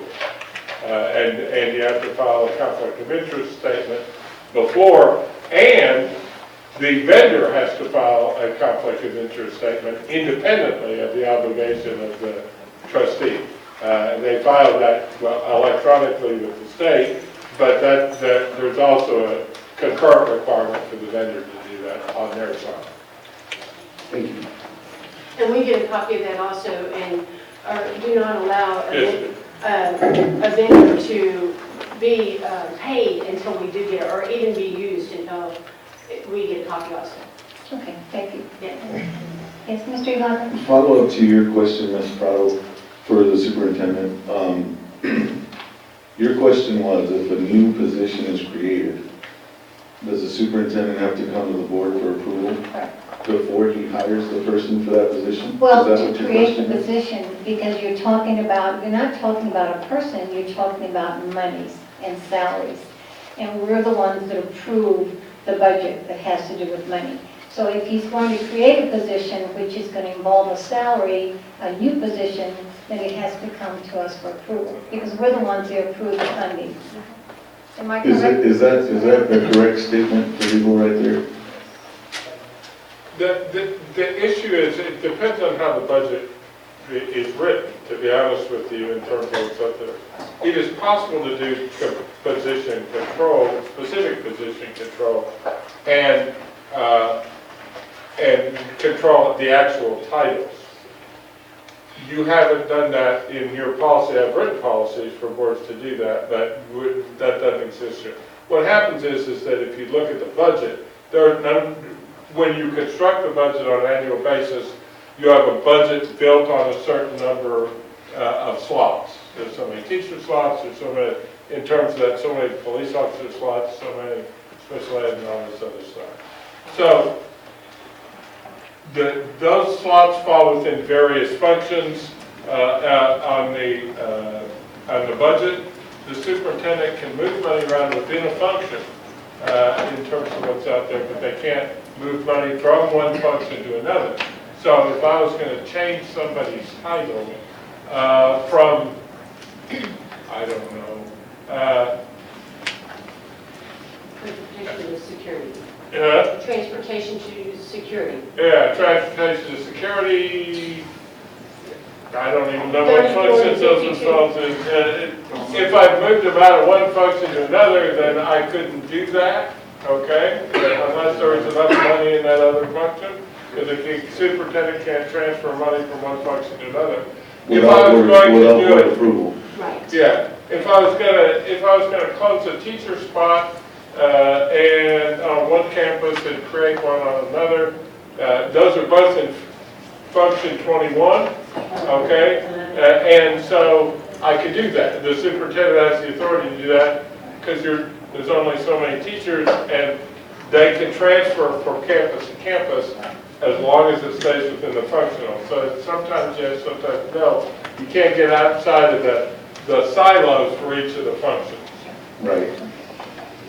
Did that answer your question? Yes, it is. Mr. Rodriguez? Just clarification, following up to these two questions on board approval. Board approval, not necessarily, because there's no local board policy that specifies that, correct? You have not adopted a Right. position, a specific position control policy. Right. So the board, the superintendent has that within the budget. You've adopted, the restraints are created by the budgets and the functional categories that exist within the budget. But within that budget, the superintendent can transfer within the budget, which means you can move from campus to campus, as long as it stays like in campus administration. You move assistant principal or somebody from one campus to another. From one campus to another. That doesn't create a new position it creates it under a different campus number, but that doesn't expand the category for budget 21 and Got it. Thank you. 11. Thank you, board members. Okay, that concludes our presentation and reports. Next item is citizens to be heard. We have, one verse. No, I think that helps perfect. Okay, board members, I think we will take we're going to take a 5-minute break before we start with our citizens to be heard. The time now is 7:54.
Thank you.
Next up, the assistants to be heard.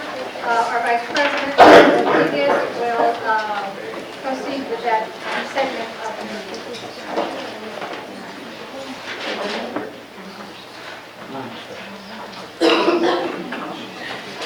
Good evening, everyone. We're going to move forward with our citizens to be heard. Friendly reminder that you have 3 minutes, and in the interest of momentum and minimal interruption, I'll start. The 3 minutes will start once you start to make your comments, and I'll hold up the 30-second card here when you have 30 seconds left, so you can start to think about your closing comments. And secondly, just a friendly reminder that this is a meeting that's being held in public and not a public meeting. So when you're up there speaking, we're here to listen. So the first person on the list is Blanca Gonzalez.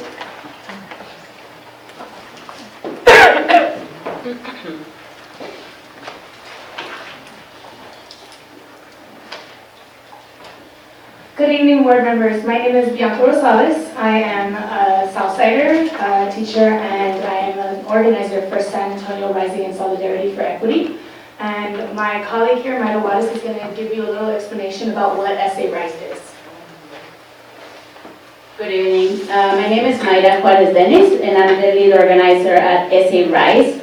So we are here to present ourselves to the South San community, since we're going to start doing some community outreach the coming weeks, where we want to talk to our parents here, to neighbors, and whoever leaders are interested to work with us to find out about issues that are affecting the schools. And recently we read about the repurposing of some schools, so we're very interested in that, since our main goal is to find out what the community wants in their schools and how they affect them.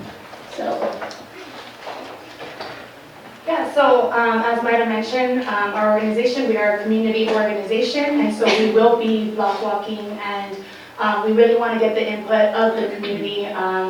Me personally, generations of my family have been part of the South San community, so it holds a special place in my heart.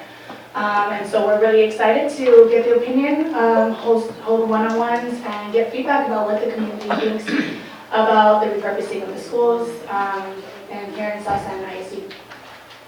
Thank you. Thank you. Thank you. Next citizen to be heard is Helen Tissett.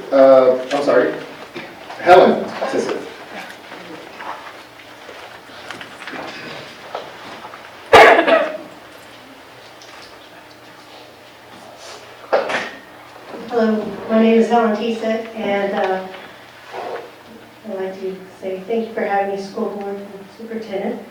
My name is Helen Tissett, and I grew up here in the community. I grew up in Gateway up on the hill. I got here in 1964, about 8 months old. I've been a part of this whole community all these years. I attended Royal Gate, Shepherd Middle School here at West Campus. I graduated in 1981. My parents were always involved in the community, and especially my mother. She put in about a little over 40-something years of volunteering, and almost 39 of those were paid by the school district. They finally just got tired of her volunteering, they paid her. She worked here, and she passed away. But there's one thing that my mother told me, and that is to remember that it's all about the kids. And when this school closed, it was a really sad day, because I can tell you right now, I'm 55 years old, and I still have friends that I went to Royal Gate with me, or middle school with me, and we went through 1st through 12th grade. And to this day, we still have lunches and dinners, and we talk, and we're always camaraderie. And people always say, well, how are y'all like that? It's because we were lucky, because we had a smaller type school. The schools were split. When the schools are overcrowded, it puts stress on the children, it puts stress on the teachers. There's not enough time that teachers would like to give to other children, that need that special help. It's a value that if the schools, like West Campus was opened, or Kaizen was opened back over there, or the other schools that are here at Athens, or whoever's asking to be school, if you live in that neighborhood, that's your little hub. Yes, South San is all one big district, but that's your little hub, and the children can come to the school, they can walk to the school, they can get there, they don't have to depend on rides. Nowadays, I talked to my son, and he says nowadays kids don't even learn to drive anymore because it's so expensive. So can you imagine when parents are trying to get to events and different things, and they have to travel so far because nothing's open, and then the kids just continue to not thrive in that kind of community. I mean, when West Campus closed, and I heard that, it was a disaster. I spent 23 years in the military, and I spent in civil service, and I came back and it wasn't. They built all this nice. This could still be West Campus. Right. And it still could be a school. She was a believer in doing everything for the kids. She would always say, it's all about the kids. And that's what it reads on her headstone. It's all about the kids. And that's what I believe. My kids are grown and gone now to South San District, so that's what I just wanted to emphasize a little bit. Thank you. Next citizen to be heard is Stacy Alderete.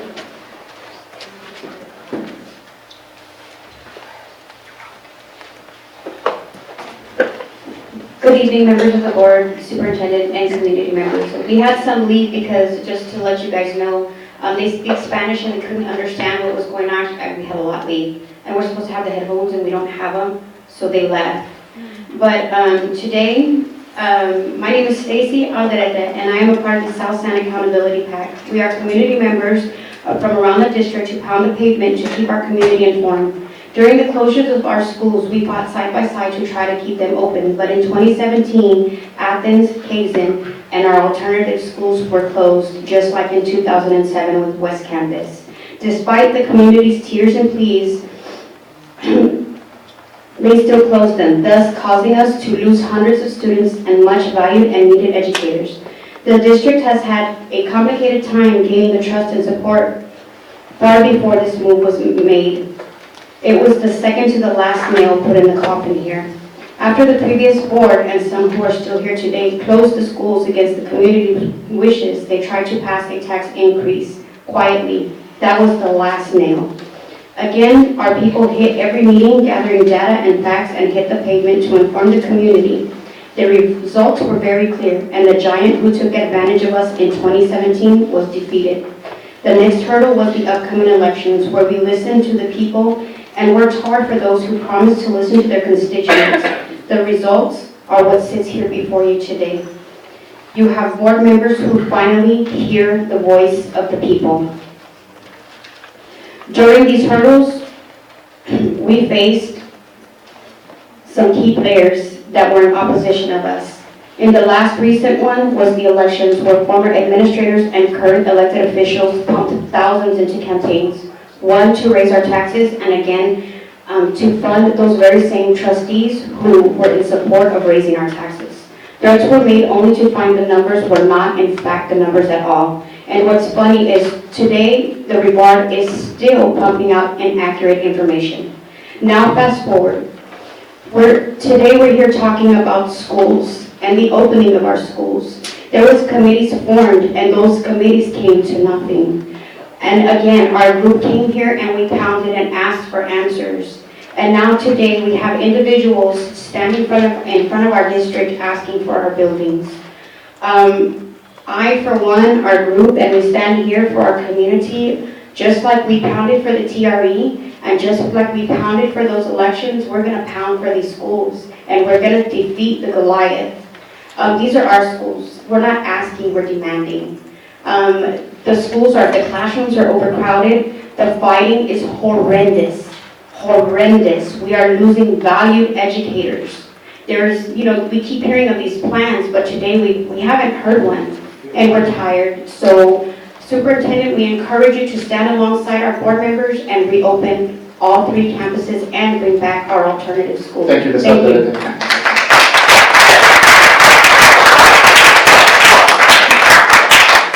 Next citizens to be heard is Tom Cummings.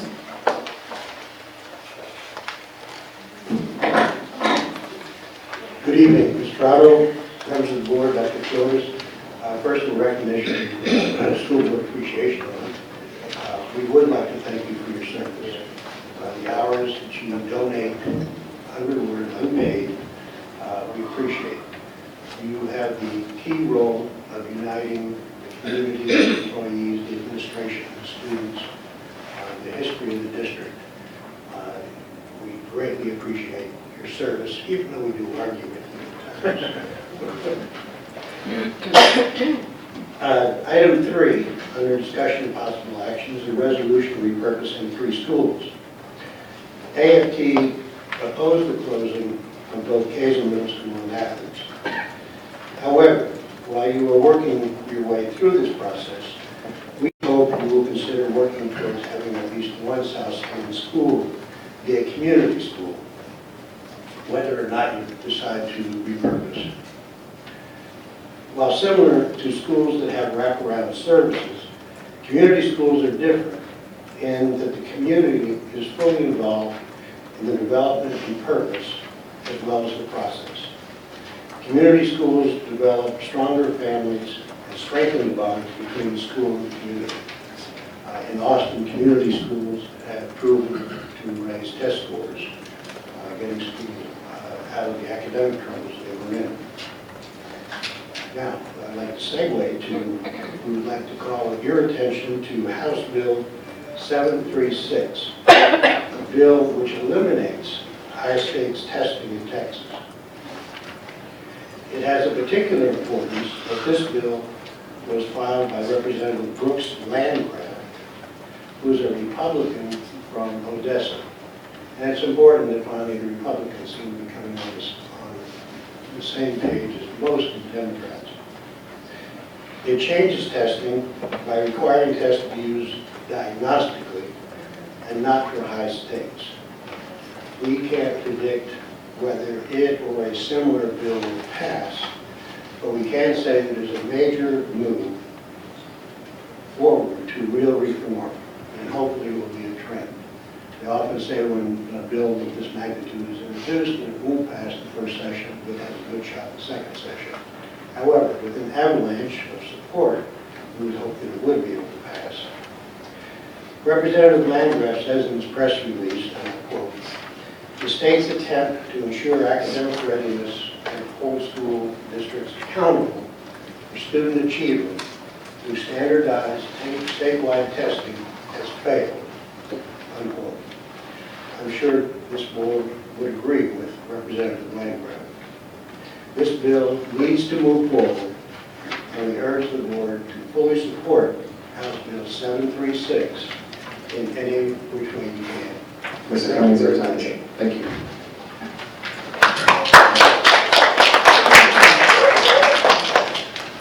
Next citizen to be heard is Anita Olvera.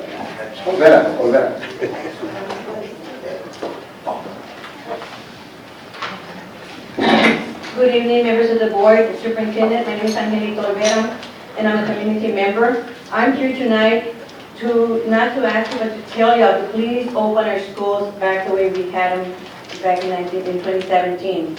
I'm a graduate from South San. I have my 4 children. They went to Athens, they went to Dwight, and they went to South San. We want our schools back, and I know back before they closed our school, we had over 800 signatures asking for them not to close our schools, but yet they didn't listen to us. I am here tonight asking y'all to listen to the community. We want our schools back open as a regular schools. Our schools are crowded, and like Ms. Alareta said, there's many fights at our schools. We don't need that. Again, please open up our schools. Also, I want to mention, I'm glad that the district received the money from GEA because we had our conservator here, and I'm sure that is not even half of the money that lady got paid for. Sitting here voting on things that were really ridiculous, going against what the community wanted, going against what some of the board members were voting for, that they were voting for our kids, they were voting for our community, but yet this lady was voting against, everything that some of the board members wanted. So I know it's not even half of what that lady got. I think she was making about $75 an hour just to sit there and be on her cell phone, half of the time falling asleep. So I'm very glad we got that money. At least, like I said, not even half of what she made. Thank you.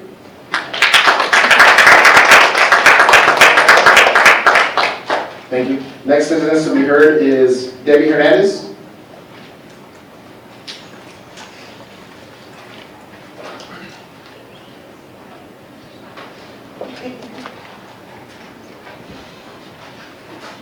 Hi. I'm calling or here speaking to you about the reopening of our schools. I'm definitely in favor of reopening a high school in our neighborhood. West Campus was a huge loss to our neighborhood. We have many houses coming up, and there are so many students that are going to other schools because they didn't want to travel that far to South San. They will come back. There are neighborhoods that were given away to Southwest High School. I don't know if any of you new members are aware of it, but entire neighborhoods in the Indian Creek area were actually South San territory. And I don't know why or who made that decision, but they were given to Southwest High School. So I don't know if that's possible to switch it back. That would be nice too. But anyway, the school is fine and in great condition, and there's no need for such a large building for the administration. I mean, it's very easy to see. So please think about bringing that back. And then on a personal level, I will let you know that with this merger, when you closed Kindred and merged it with Dwight and with Zamora, my son was going to Zamora.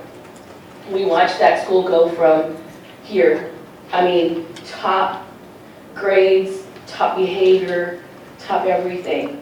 And in 1 year, it just went, and it was just because there were so many students, the mix of all the students that they didn't want to be there. It was an overburden on teachers. I think a science teacher had everything destroyed in his room. It was just horrible. It was just so many stories, fights. It was just terrible. It was like the Bronx. And I had to pull my son out of Zamora, which was the top school of South San, and I put him at Shepherd, where he's thriving and doing great. And, it's sad. It's sad to see something that great go down. So Kindred needs to go back. It needs to go back. It needs to open again. And that's what I'm mentioning on, I guess, Zamora's behalf. Thank you.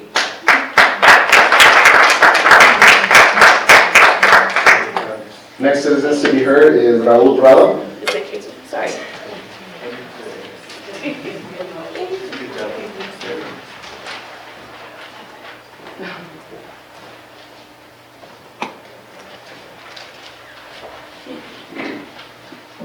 Ladies and gentlemen of the board, these are the facts, and they're undisputed. It was policymakers that closed down Athens, Kazan, and West Campus High School. Today, it will again take policymakers to reopen all three schools. When the schools closed, students did not re-enroll. They left the school district. Policymakers and the administration then forced a tax ratification election. Is there any surprise that it failed, and why? If you do not reopen our schools, students will continue to leave our school district. This is especially true after hearing tonight, here in the Valley High area, we are going to welcome nearly 1,000 new family units.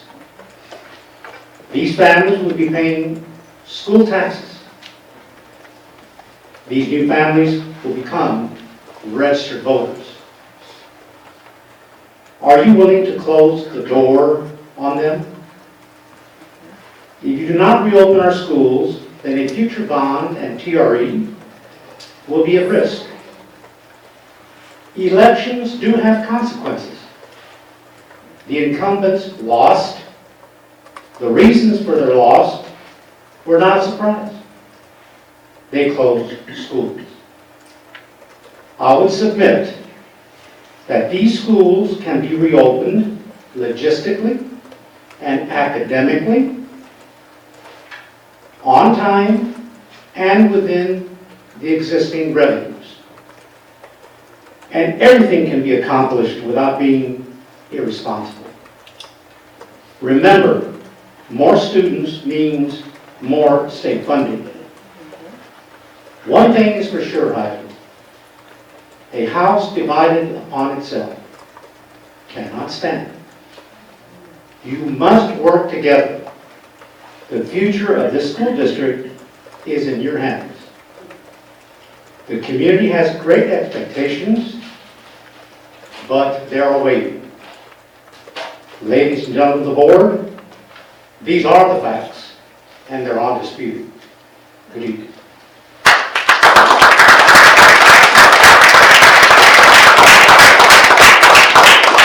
Madam President, that includes everybody that signed up for citizens.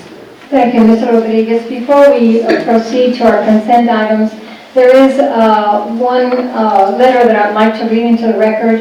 The letter actually was addressed to Dr. Flores. It was dated January 19th, and it's from the Texas House of Representatives, Philip Cortez, State Rep for District 117. I don't know if you've received this, Dr. Flores, or not. It's dated the 19th, but it was also CC'd to all of the board of trustees. So I don't know, I have not received it. This came to me through an email. But he cannot be here because, as you know, they're in session, but he asked that I read this into the record. Dr. Flores, dear Dr. Flores, congratulations again on your selection as superintendent for South San ISD. I have not had a chance to formally visit with you and would like to discuss your priorities and goals for the district, as well as share my thoughts on public school education. As state representative for the area, I have the good fortune of representing a significant portion of the South San ISD. Recently, through my community meetings and campaign outreach, residents from the district have shared with me their concerns about the closing of Kazan Middle School and Athens Elementary. You may be aware that I was against the closing of both schools and shared a letter publicly stating my position to the board before the closure vote was taken in 2017. Since the school closures, residents continue to question the vote to close the schools and have been vocal to me about it. Also, while I was serving as city councilman for District 4, West Campus High School was closed. I shared my concerns about that closure during that time, along with many of the residents from that area. As you are aware, the area continues to grow with many new rooftops being constructed today and many new families continuing to locate to their homes in the West Campus area. I am not an elected board trustee for South San ISD, and thus my inputs are purely for informative purposes only. School closures are always a difficult decision, and the impact of both school closures is still impacting the community in a negative way. I respectfully ask for your consideration and the Board of Trustees' consideration to reopen both schools and West Campus High School. Thank you, and I look forward to our first meeting in the near future. Yours in service, Philip Cortez, with a CC to the Honorable Board of Trustees of South San ISD.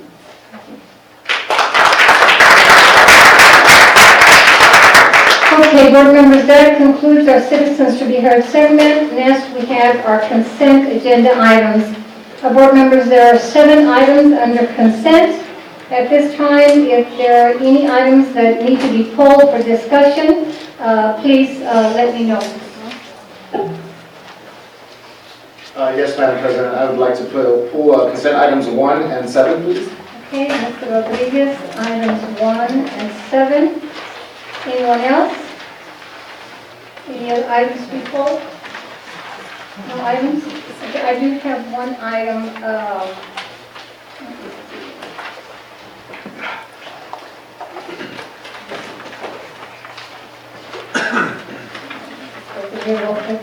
Apologize for the delay.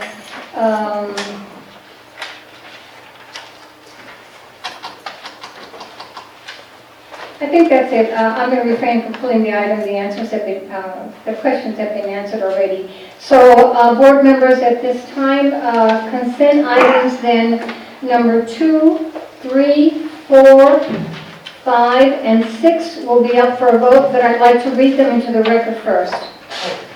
Item number 2 is approve the memorandum of understanding between Texas A&M San Antonio and South San Antonio ISD. Item number 3 is the approval of purchase of Fountas and Pinnell Guiding Reading Collection Grade 3. Item number 4 is amend the contract with Accountable Healthcare Staffing. Item number 5 is approve cooperative program agreement with the University of Texas at Austin, Texas on ramps. And number 6 is to approve the interlocal agreement with the University of Texas at Austin Institute for Public Schools Initiatives for Gear Up Grant. Board members, I'll entertain a motion at this time. Move to approve. I have a motion by Mr. Ibarra. Do I hear a second? Second. I have a second by Ms. Flores. All in favor? Aye. Opposed? Motion passes. Thank you. Okay, at this time, we have 2 items that were pulled by Mr. Rodriguez. Mr. Rodriguez, item number 1, you have the floor. Thank you, Madam President. Item number 1 was regarding the meeting minutes from our December regular call meeting. I just submitted a request to accurately reflect the motion that was made on that day. And if it's so been updated correctly, then I'd like to motion to approve. So is this, are you making a motion to approve the minutes as amended? Is that As what I'm amended, hearing? yes, I'm sorry, Oh, correct, okay. as amended. Okay, I have a motion on the floor to approve item number 1 as amended. Do I hear a second? Second. Second by Mr. Flores. All in favor? Discussion? Okay, discussion? What's Yes? can we read the amendment? Absolutely. Can we read the motion, how it was amended? Yes, sir. It was, there was a couple of words that were left out that I more than anything wanted to be accurate, word for word is how I submitted the motion. So, and in the meeting minutes, it didn't reflect that. So let me go ahead and bring that up, so I'd be more than happy to read that. So the amended, and Michelle might be able to actually, the amended is as follows. In order for the Board of Trustees to express our position on agenda item number 8, I would like to make the following substitute motion. I move that the Board of Trustees declare their opposition to charter school partnerships, privatization of schools, and corporate grants intended for privately managed schools. On the other hand, the Board of Trustees promotes the traditional public school system, encourages partnerships with institutions of higher learning, and supports corporate grants without privatization mandates. Further, we must ensure that local control is maintained to sustain our school district identity, to protect our employees, and to comply with our state constitutional obligation to educate all students. And there were several words that were left out. Off the top of my head, there was, I believe, on the other hand, there were key words that weren't updated correctly. I just wanted to make sure that we had that in the record accurately. Which is So is that something that we verified from the minutes, or, from the tape? Yes. So that's already correct in there now? Yes. Okay. Okay, thank you, Mr. Ibarra. Okay, board members, I do have a motion by Mr. Rodriguez, seconded by Mr. Flores. Could I show all in favor with the raise of your hand? Those opposed? Thank you. Motion passes. Okay, next item is number 7. Mr. Rodriguez, this is an item you pulled. You have the floor. Yes, ma'am. So the reason I did submit multiple questions regarding this item, and it had to do with the approval of our Microsoft license agreement. The questions that I had were answered. My concern is that, the board members, I'm assuming, has seen these types of licensing agreements before. And reading these line items, a person that's not keen enough to either do the research or just know off the top of their head from experience what exactly these are for, and maybe have some idea on what those associated costs are. Secondly, I asked a question on how many proposals did we receive, and the answer that I was provided was 1. So that's concerning as well. How do we know? The reasoning for that was that we've done business with this vendor in the past, and that's the reasoning behind just approving it again. So my concern is that we should be doing, or I feel like we should be doing our due diligence to ensure that we are receiving quotes that are competitive. We may or may not have received another quote that may have come in lower. So when we receive these agendas and these backup items, I did go and do the research just to educate myself on what exactly it is that we're doing. From a person that wouldn't have knowing better, doesn't know how to ask the right questions on what type of network we run, what type of licenses we have, why do we need specific licenses, and why do we need a certain quantity. Mr. Rodriguez, I'm sorry to interrupt, but as you know, we have 2 minutes on Yes, this. ma'am. So at this time, if you'll hold the thought. Board members, are there any questions on the items that are being discussed at this time? And if there's none, I will allow Mr. Rodriguez to continue with the remaining of the 14 minutes that have not been used. Yes, Mr. Ibarra. What's the normal practice, Dr. Flores, for a superintendent on a Microsoft licensing agreement? Sure. By no means am I a technology director, so I'll ask our technology director to further elaborate on this subject. So in regards to the licensing agreement that we currently have, we're on a 3-year agreement with Microsoft right now. This year is the final year of that 3-year agreement. And so rather than paying the entire 3 years up front, we spaced that over the course of 3 years. The vendor SHI that provided us this quote is the vendor that has handled that renewal for us. They provided us DIR contract pricing, so that's part of the Information Resources Cooperative, Purchasing Cooperative. And so we're allowed to purchase off of that based on the competitive pricing that the state already does the bidding for us on that.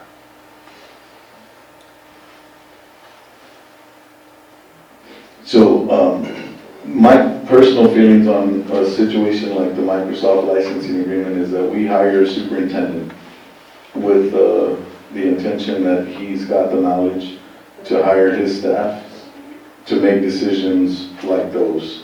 If there's specific questions about one issue or two issues on that one licensing agreement or the RFQ on it, then why we didn't put in get more submittals, I guess, on the RFQ, then that's a legitimate question. But other than that, I feel like admin handles that type of thing, and as long as we're holding someone accountable for that, it's not something that we need to infringe upon the superintendent's role. And by becoming a member of a purchasing cooperative, it eliminates the requirement to go for competitive bid. And this is a standard practice within districts. And so this is one of our purchasing cooperatives that we're a member of, and so when they have the service available, it's already been vetted by the state. So this is what allows us to make the purchase and move forward. And I will add that because we're on the last year of our three-year agreement, when we are up for a renewal next year, we will ask for multiple quotes, multiple bids on that. That's all I have, sir. Thank you. Okay. Mr. Rodriguez, you can go on with your questioning. Thank you. Mr. Ibarra, thank you, and thank you for those responses. I just wanted clarification. So a question is it a requirement to purchase from that initiative where the state has already vetted and negotiated? It's not a requirement, but it certainly makes the purchasing process easier because the state's already done that competitive bidding for us. So we are part of, and our purchasing department probably could speak to this better than I could, but we're part of multiple co-ops, and we purchase a lot of different items by board, through DIR, through a bunch of, I couldn't name them all off the top of my head. I just know that's the way we kind of do business. A lot of schools. I'm sorry? We get a better price because of volume. Yes, ma'am. That's correct. Yes, that's where most of my questions derived from, was the quantity and then, the associated costs.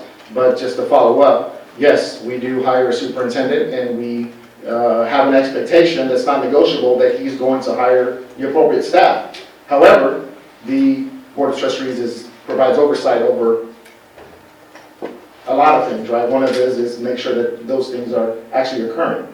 So thank you for everybody's input and the questions and the answers. Madam President, I move to approve as presented. Thank you, board members. We have a motion on the table to approve item number 7. Do I hear a second? Second. Second by Mr. Ibarra. All in favor? Aye. Opposed? Motion passes. Thank you. Okay, moving on. The next business we have is the discussion of possible action. Number 1 is to approve the district annual financial audit report, the AFR, for fiscal year ended August 31st, 2018. Dr. Flores. Yes, Ms. Kaiser, if you do not know.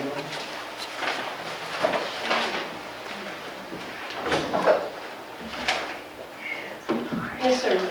We have an audit was performed by Garza Gonzalez, and they're here, so they're going to be the ones that are going to be presenting the audit for us.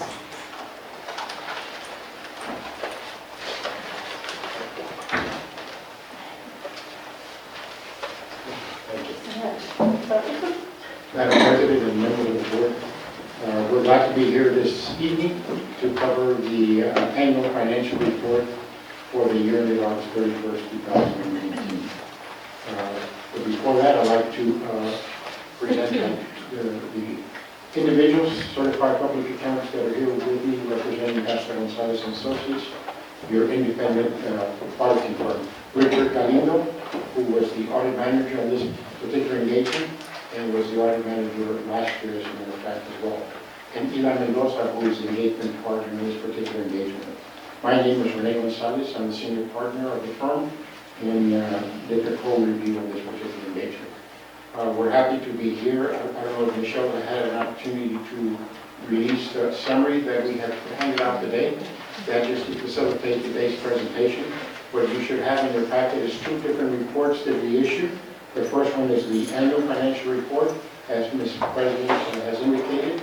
In addition to that, there's a second report that should have been included in the packet, which we call the Conduct of Audit Report or Management Letter. That should be in the packet.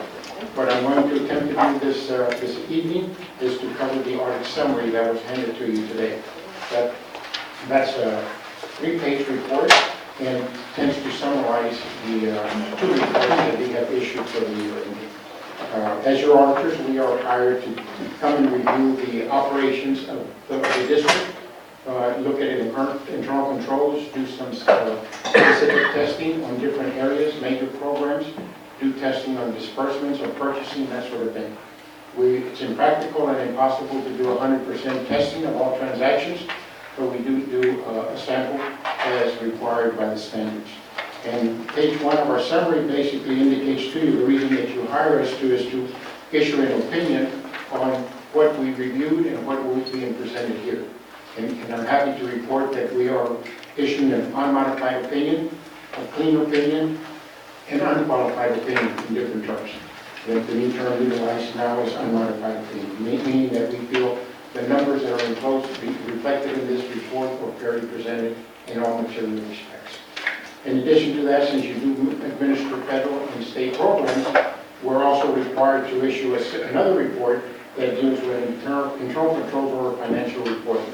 And in that case, we're happy to report that we have no material weaknesses, no significant deficiencies, and no issues of non-compliance that relates to your federal and your state programs. In addition, we're required to issue a third opinion that deals with the test of major programs. And again, we're happy to report that as we tested those major programs, there were no material weaknesses, no significant deficiencies, no non-compliance issues, no question costs, and as a matter of fact, we had some deficiencies that we reported to this board last year, and we're happy to report that those were cleared and are included in the report this year as a requirement and to indicate the action that was taken and the fact that they were cleared. So happy to report those, both of those prior year significant deficiencies have been cleared, and we have none to report for this particular fiscal year.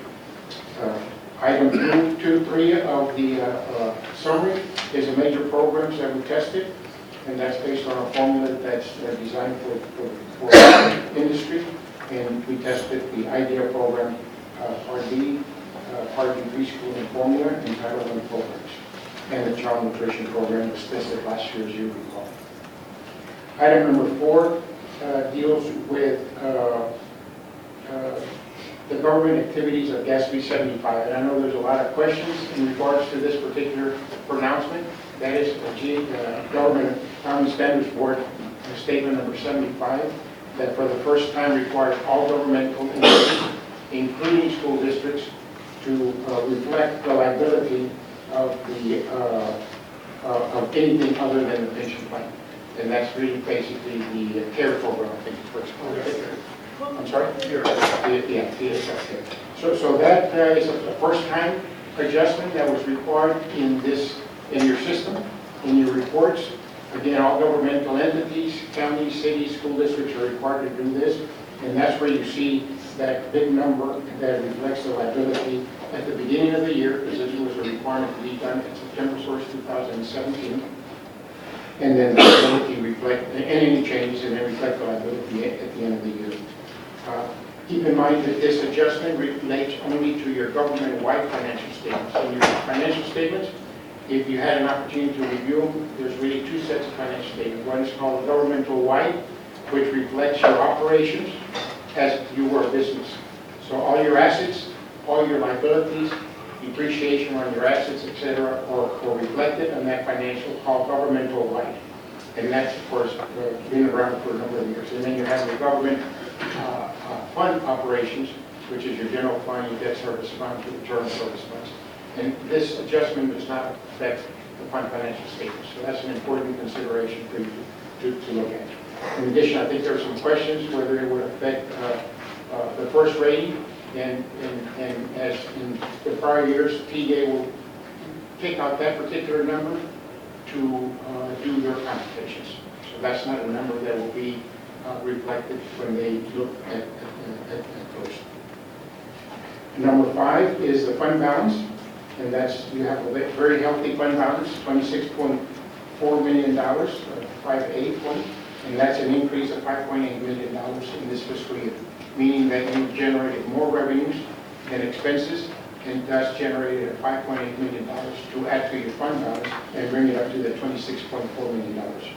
That fund balance is all unassigned, meaning that you as board members can sign that in any kind of fashion that you like, and that represents, as indicated there, about 4 months of operation, about 134 days of operation.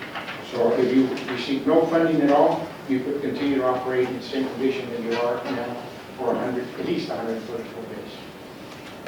Page 2 of the summary is your general fund balance compared to your actual operations. And I think as the President indicated earlier, your responsibility, your oversight is the budget. That budget number is reflected there. You had and again, excuse me, I have to indicate to you that every item that we have on this summary has a page number in parentheses, which reflects, will take you to the actual report where you have all the detail. So the general fund balance compared to actual on page 62 as indicated there. So your final amended budget, you had indicated that revenue was going to be about $76.2 million. You actually generated $77.4 million for a variance positive of $1.2 million. In the expenditure section, your final amended budget showed $78.9 million. Your actual expenditures were a lot less than that, $71.7 million. So a variance, positive variance is $7.2 million. Again, you spend less than what you had budgeted in your final budget. And then item C6 is you're expected to, you dip into your fund balance in your final budget. You anticipated to dip into your fund balance by $2.7 million. You actually increased it, as I indicated to you earlier, by $5.8 million. So that deficit is about $8.4 million variance between what you thought you were going to get into since there was a deficit, and you actually increased it rather than decrease it. I'm not going to go through 7 or 8 other than to tell you that's all your liabilities. I think there were some questions earlier about debt. The first item is your bond principal.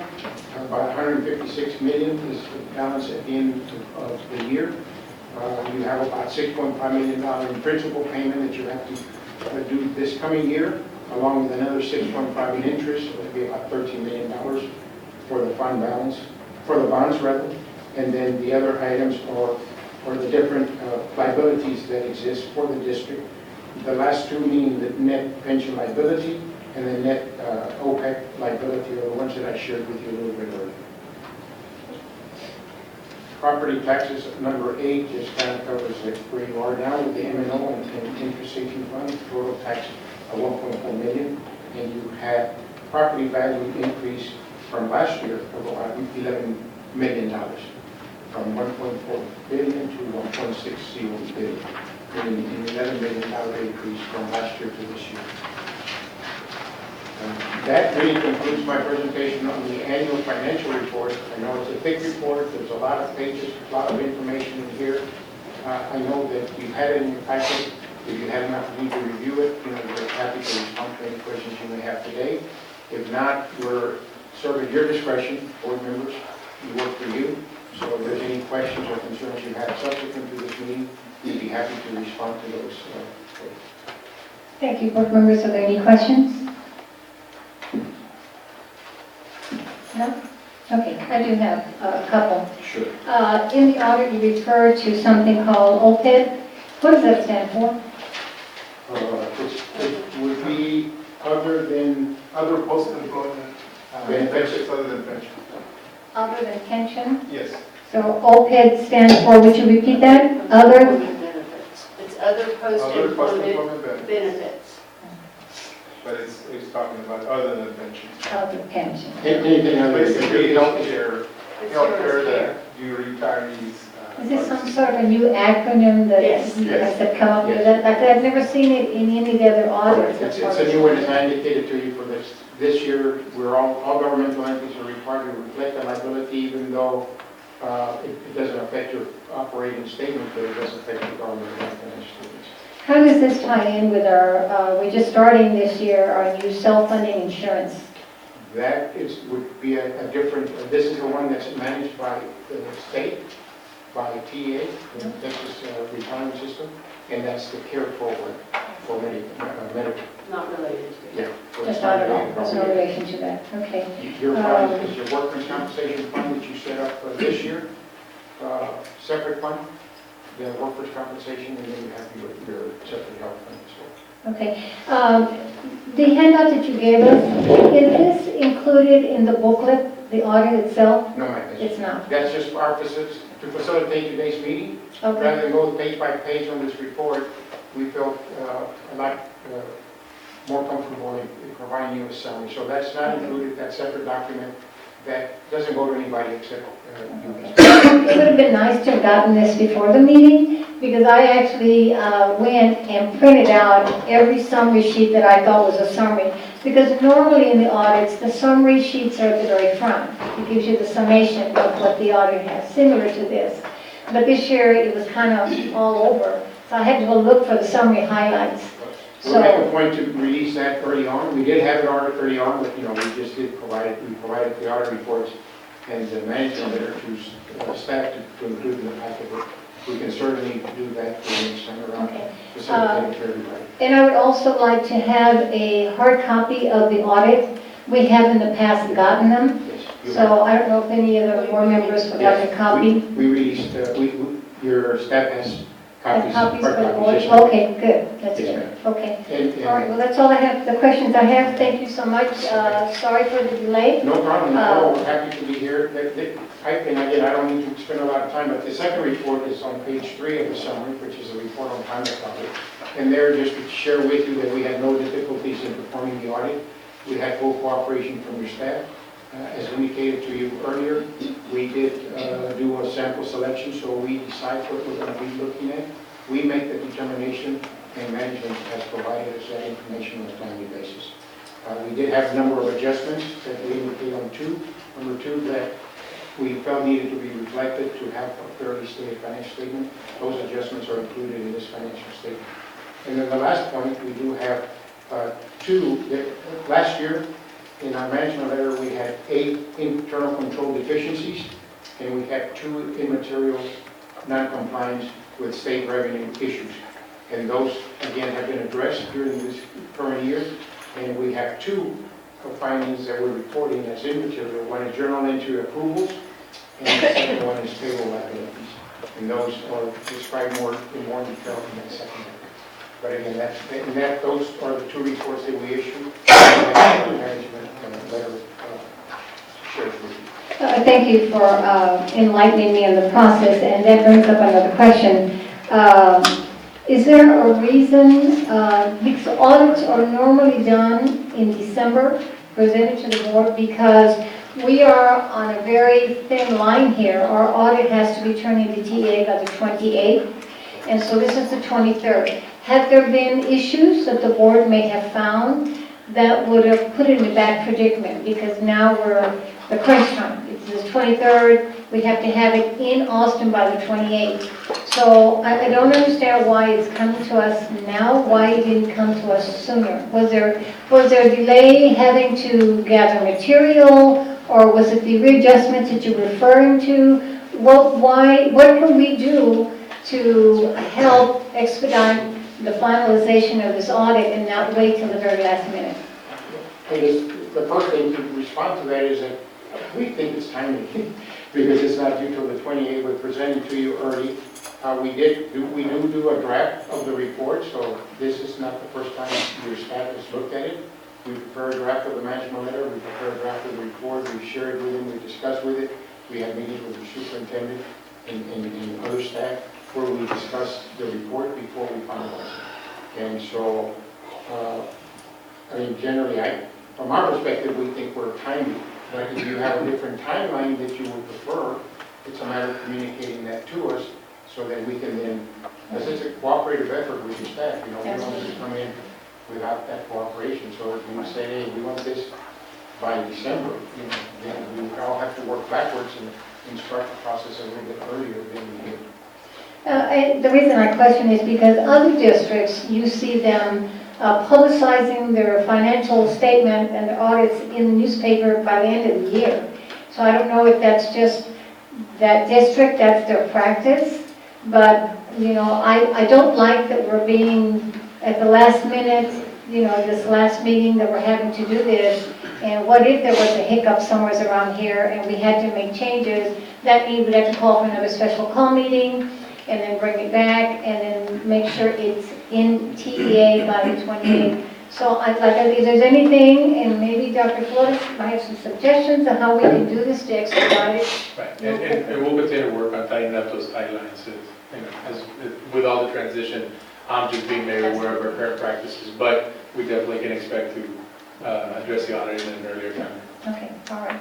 Well, thank you so much for your presentation. Thank you. Thank you. Appreciate it. Okay, board members, at this time then, I'm going to ask, is there a motion on the floor to approve the district annual financial audit report AFR for fiscal year ending August 31st, 2018? Move to approve. There's a motion by Ms. Flores. Do I hear a second? Second. Second by Mr. Rodriguez. All in favor? Aye. Opposed? Motion passes. Thank Thank you, you. Madam President. Thank you. Happy New Year to you. Thank you, sir. The next item on the agenda is discussion and possible action to approve the quarterly progress tracker LSG.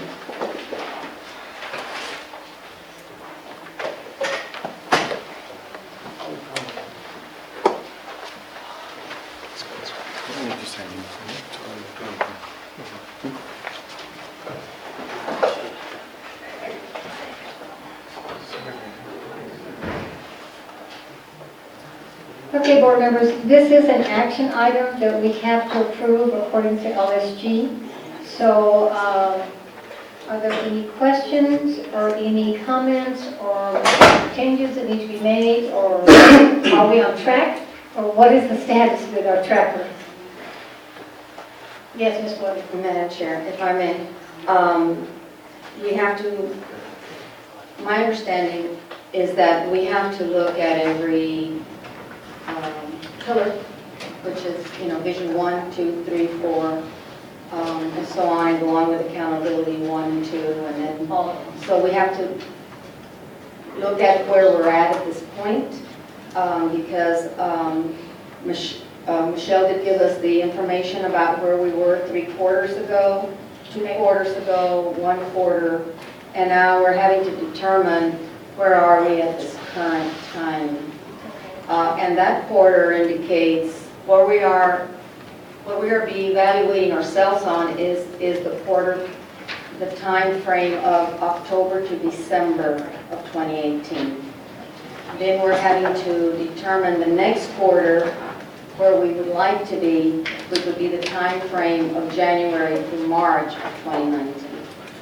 Okay, so that's what we have to So basically, we have to go to each one and determine this is where we are now, where do we think we'll be? So, okay, please bear with us, because this is a long process. Okay, so the first one we have is the Vision 1. The board works collaboratively with the superintendent to develop the vision and student outcome goals. Currently, we are, if I'm not mistaken, at 4 approaches. Or did we go back to 1 because we had... We're at 12, and now the way, if everybody agrees, and you remember our two-day training a couple of weeks ago, because we are looking at October through December, we didn't get our training until early January, we're to a 0. Okay. If everyone agrees with that. Okay, so does everyone agree that Vision 1, if we're now at 0, we're going backwards because of the timing of the training? We should all have this form to be looking at, so that we can say where we're at and then where we're gonna be. Right, and that is something that was given at the training, I'm assuming, right? That Yes, the board and it is in our should have? packet as well. It's in the book, it's in our packet. So is that something we can have on the screen? Yes. Is that available to us? Yeah, it's. Yes. Well, no, So that, we now go that to the actual board document? This? Into the, no, this is the PDF for TEA. This is a work item.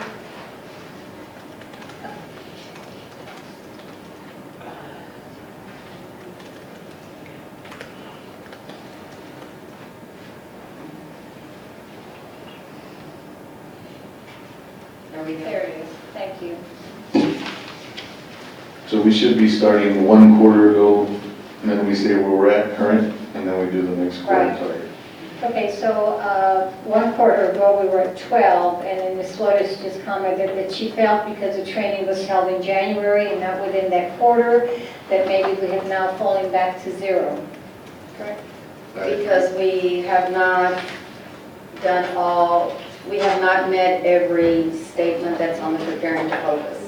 Because we have not had the opportunity, we did not have the opportunity, and we have not worked collaboratively with the superintendent, to do the vision development. Right.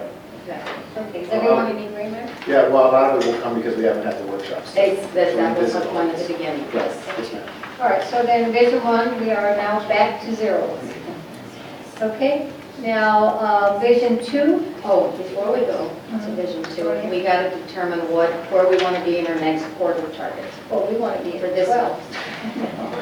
So we would hope that at the next quarter, which would be at the end of March, we would probably be talking about this in April, that we would be back to 12.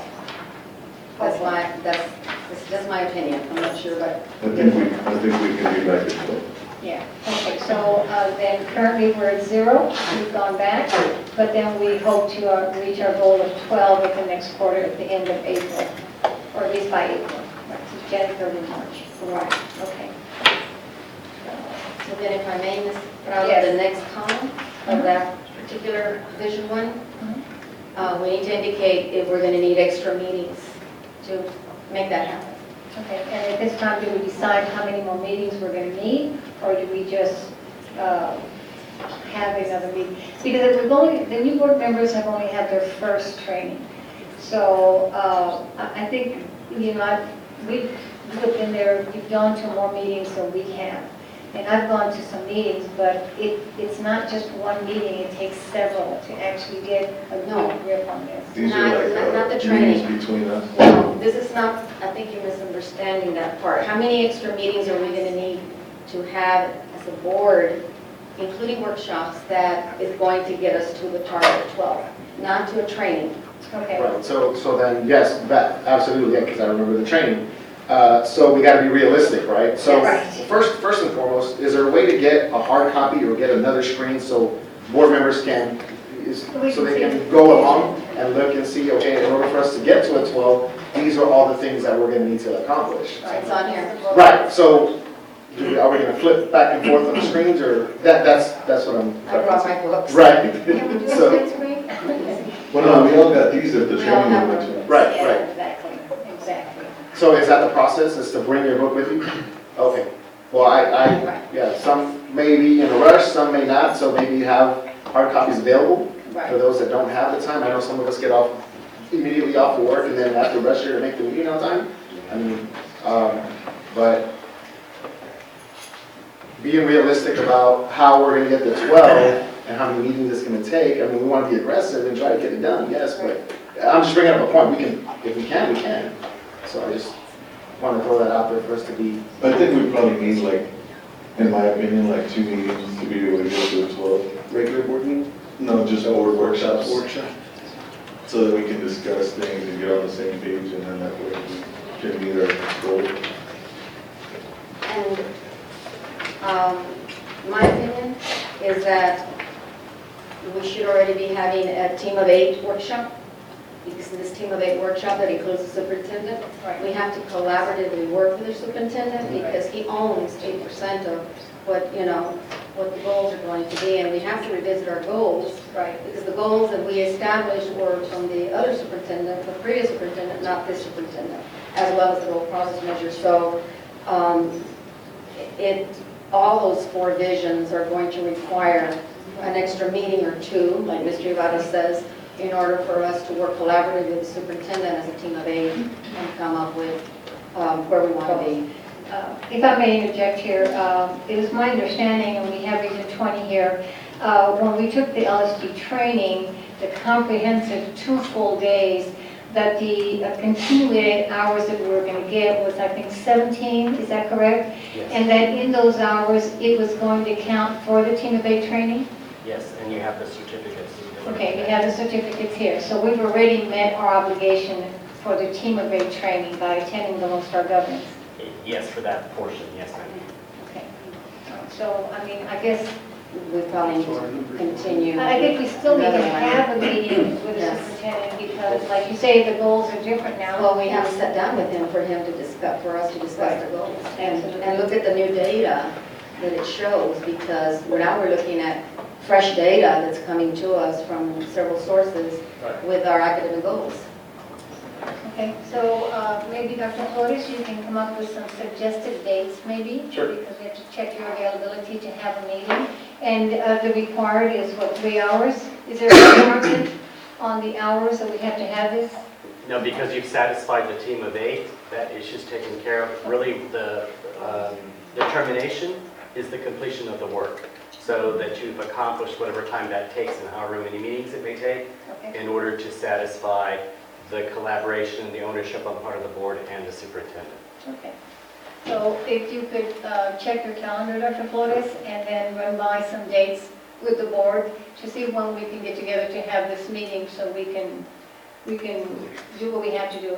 Maybe as a workshop with you regarding your goals and our goals, we have to revisit that as well so that we can meet these requirements.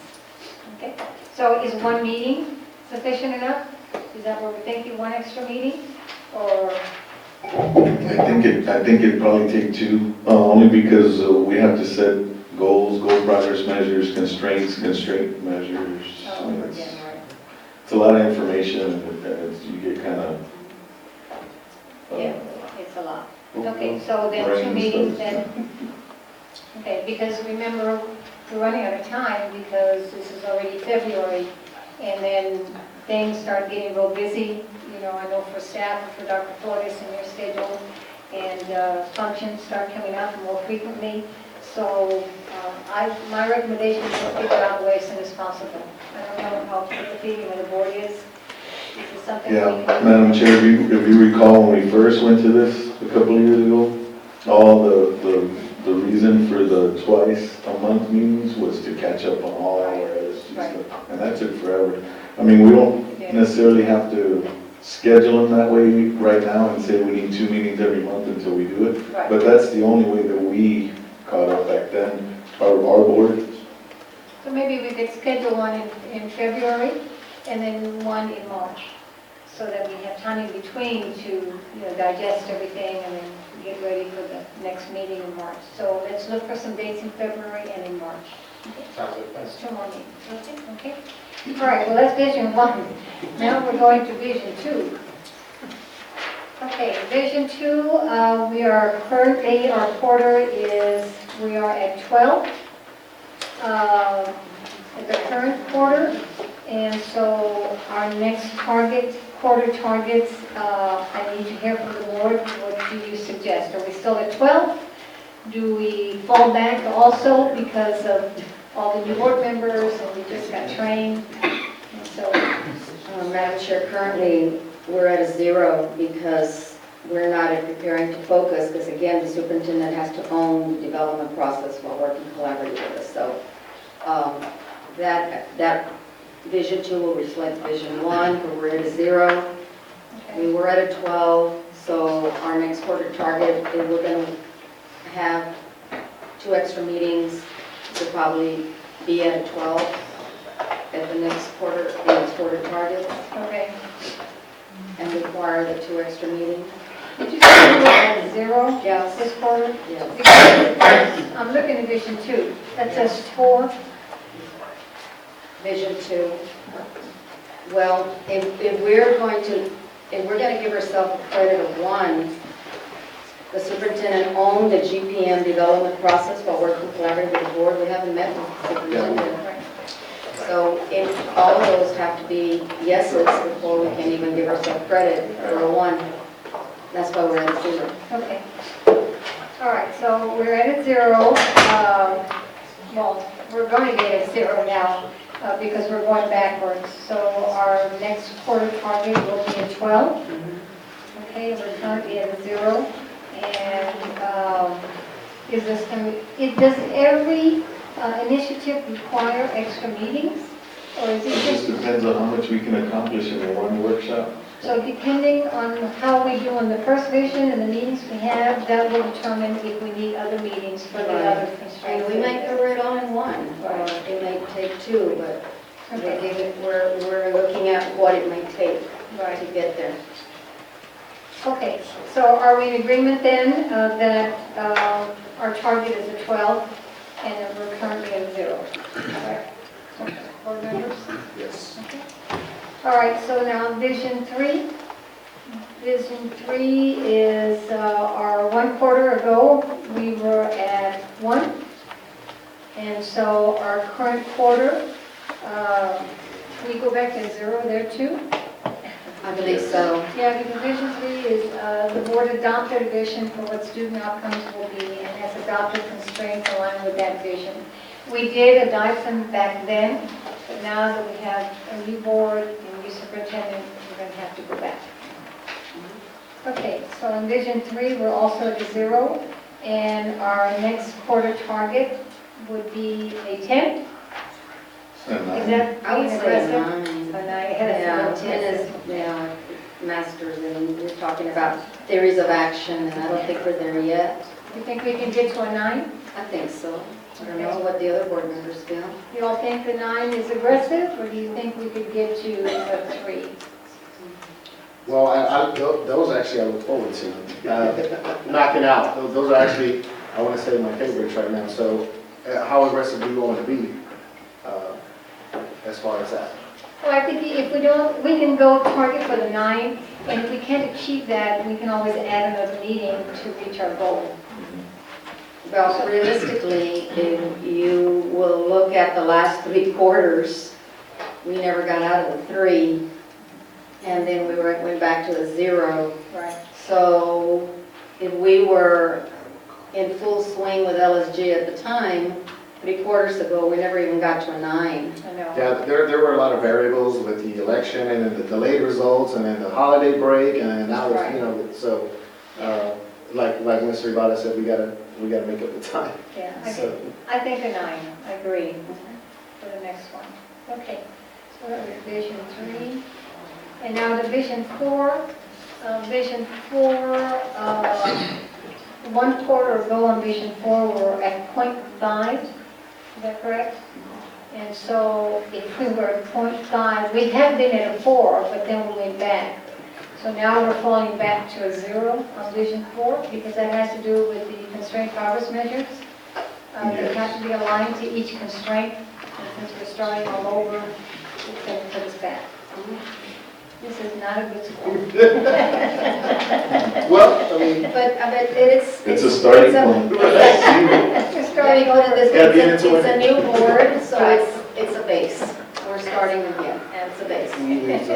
Right. And so, yes, we're at a 0 at this point, Okay. but the next quarter, we want to move to what? I think at the next quarter, we should be able to get to, I don't know, 4? Yeah. Should be able to get to a 4. Yeah, I think so. Either approaches or meets. You think we can do the meets? Let's try it. Okay, let's go for it. Okay, so our target then for the next quarter is 4. Okay, now we're going to the accountabilities. Accountability 1 is currently the 1 quarter ago we were at 0. And the accountability 1 is the board invests at least half of its time focusing on its vision and student outcome goals. So if we were at a 0 1 quarter ago, will we still be at a 0 this quarter? Yes. Okay. And what would be our target then? I'd say a 1. Yeah, I think so And the too. key here is, the key phrase here is at the very bottom, the superintendent's evaluation of performance, and we haven't done Right, a superintendent's evaluation. That's why we've been at a 0 all this time. right. And that's because he's only been here couple of months, so. Okay. So we're currently at 0, and our target is a 1 on accountability 1. Accountability 2, the same, we're at a 0, and our current quarter then has not changed. We're still at a 0. Yes. And number 6 on accountability. And so our target for the next quarter, can we go to a 1? The I board- think a 0.5. 0.5 is probably all we can go. Board measures and communicates but does not interfere in progress toward division and student outcome goals. It has to do with the superintendent's evaluation. Yeah, I see that. Okay, so At the is bottom. everyone in agreement at 0.5, not at 1? 0.5. Okay, this is 41. Okay, so then accountability number 2 would be current quarter is 0 and our target quarter would be 0.5. Okay, and then structure, that's the next constraint. The board delegates to the superintendent operational authority to accomplish the vision and student outcome goals. Currently, our quarter under structure was a 1. And so our current quarter then should be... Lucy? Okay, we're going back. Yeah, the structure, we were at 1, so we're going to go back to 0. Yeah, Because it talks about superintendent evaluation as well on 1. absolutely, yeah. Okay, so structure, we were at 1. Our current quarter then is currently at 1, and Current quarter is a 0. 0, right, we're going back, we're going to 0, and then the next target will be a 1. That's gonna be hard to accomplish because you need more than 5 board authorized public meetings. Oh, so what we did, all those public meetings we had, we can't account for that, because although the new board members weren't here, we did go out to the community with the public meetings. And I have a question for Region 20. Can that be accounted for? Yes, so I think you're looking at it, Louis, in terms of that, can you read that little paragraph again? Say that again, I didn't hear you. Sorry. Well, there were more than 5 board authorized public meetings in a month. Can these be public meetings? So what they're asking there are either special or regular called meetings. Did you have more than 5? Oh. They're not talking about your community meetings. Oh, Those right. actually will help you in the master's focus area. Right. So don't count those against you, they're really helping you. Oh, Right, because we don't have more than 5 board meetings. Correct. Okay. Correct.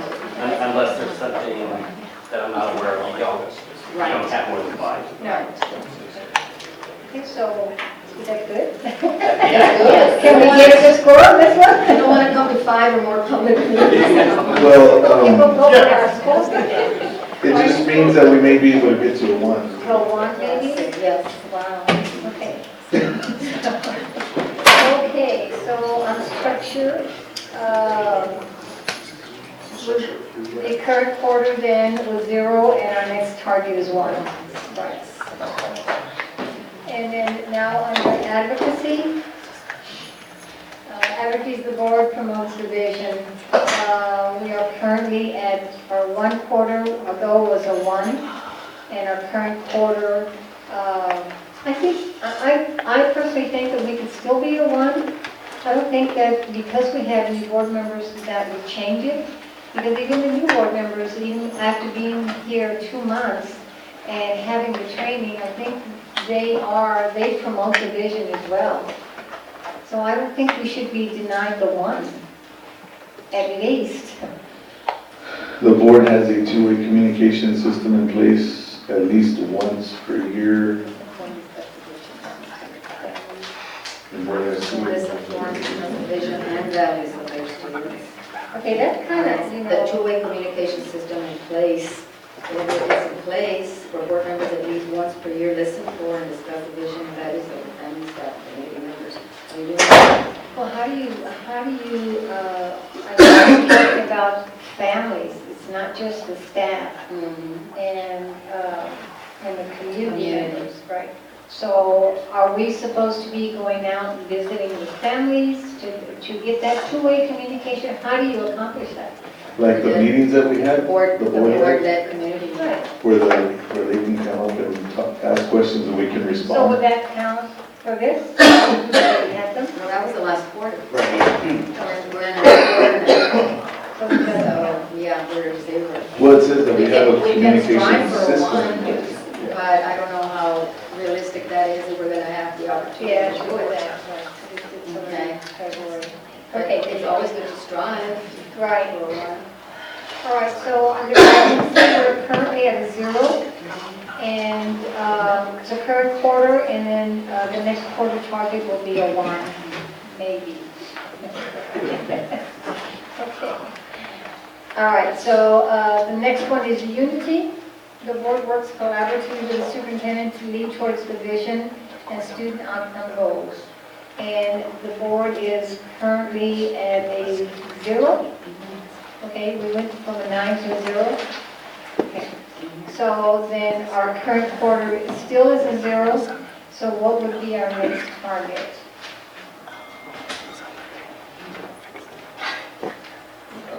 Maybe a 1. Right. Let's talk about committees. And if I may ask, Ms. Bravo, have you and Dr. Flores maybe discussed about it? The 0 says board members serve on committees formed by the superintendent or staff. So before we can even look at 1, are we doing that as a 0? We, to my knowledge, we have not.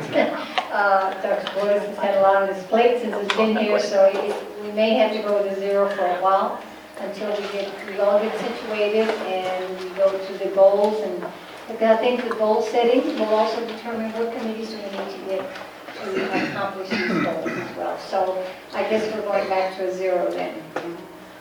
Okay? But the goal would be, 1, I would hope. A 1, right? Yes. Take a step up at least. Okay, so we're at a 0, and our next target quarter would be a 1. Okay, all right.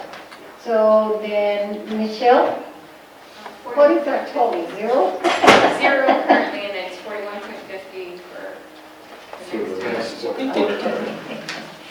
All right. Michelle, can you update the tracker for us? I'm sorry? You do the update on the trackers? Yes. Okay, all right. Okay. So I think that concludes this item. It does require action, that there be a motion to approve the tracker, quarterly progress tracker. I move to approve. I have a motion by Ms. Flores to approve. Do I hear a second? Second. Second by Ms. Martinez. All in favor? Aye. Opposed? Motion passes. Thank you. Okay. The third item is a discussion and possible action to adopt a resolution regarding the repurposing of schools. This item was placed on the board agenda by Mr. Flores. Therefore, I will return the floor over to Mr. Flores. Madam Chair, thank you. I wanted this item placed on the agenda, and I wanted to read this resolution into record. It's a resolution by the Board of the Trustees of the South San Antonio Independent School District. Whereas the Board of Trustees believes in a true public school system where all students are accepted and offered the best educational opportunities. Further, that scholastic competition is a great motivator for education excellence. Whereas the Board of Trustees believes that the reopening of Athens Elementary as a regular campus on a smaller footprint will cause a return of students who have left the school district, restore existing students to their neighborhood campus, and establish goodwill in the community. Whereas the Board of Trustees believes that the reopening of Casey Middle School as a regular campus on a smaller footprint will cause the return of students who have left the school district, restore existing students to their neighborhood campus, and establish goodwill in the community. Whereas the Board of Trustees believes that the reopening of the former West Campus High School on a phase-in basis will entice 8th grade students at Shepherd Middle School to matriculate to the neighborhood high school campus and will encourage the return of students who have left the school district. Whereas the Board of Trustees believes that an aggressive public relations campaign in the spring semester 2019 will be key to a successful transition in the reopening of the aforementioned campuses. Whereas the Board of Trustees believes that failing to act in a responsible and swift manner will cause the school district to lose an entire academic school year and consequently continue to lose our students to our competitors. Therefore, be it resolved that the Board of Trustees is determined to compete academically, retain, recruit, and reattract students, potentially increase state revenues, restore trust and confidence in our communities, and provide greater educational opportunities for all our students. Adopted by the Board of Trustees on Wednesday, January 23rd, 2019. Madam Chair, Yes, Mr. Flores. I want to make a motion to pass this resolution. I second. Okay, I have a motion by Mr. Flores to approve the resolution that was just read, and I have a second by Mr. Rodriguez. Is there a discussion? Madam Chair, I have a substitute motion. Okay, hold on, Ms. Flores, please. Okay, Mr. Rodriguez. Okay, Madam Chair, and, yes. I wanted to speak to my resolution. Okay, now let me get the substitute motion from Ms. Flores, and if she has a second, and then we'll do the discussion for the first part. Okay, Ms. Flores, do you have a substitute motion? Yes, ma'am. I would like to make a substitute motion to table this item as per the superintendent's request. Okay, do I hear a second? I'll second that. Okay, there's a motion by a substitute motion by Ms. Flores, and seconded by Mr. Ibarra. And now we'll go back to Mr. Flores' motion and have discussion. Mr. Flores. Yes, But ma'am. then I think we have to, sorry, point of order, don't we have to discuss the substitute first and vote on that and then? The motion to table is not debatable. It's so that it should be voted on first. First. And then have Before the discussion for the main motion. Well, if it's voted that, if it's tabled, it's tabled. If it's not tabled, then we're back to the main motion. Okay, all right, so therefore, we have a substitute motion by Ms. Flores, and the motion is to table this item. So, As per the superintendent's request. okay, per the superintendent's request. Okay, board members, at this time, we're going to be voting on Ms. Flores' motion. And Michelle, if I could have roll call, please. Mrs. Martinez? Present. Yes, Yes, oh, sorry. Yes or no? Mr. Ibarra? Yes for tabling? Mr. Flores? No. Ms. Ibarra Peña? No. Ms. Prado? No. Mr. Rodriguez? No. Ms. Flores? Yes. Okay, motion fails. Now we will go back to the main motion, and at this time, we have a motion and a second, and we will have discussion. Mr. Flores. Yes, Madam Chair. I simply wanted to see a document in writing reflect the positions of the supermajority that last took place on December 19th.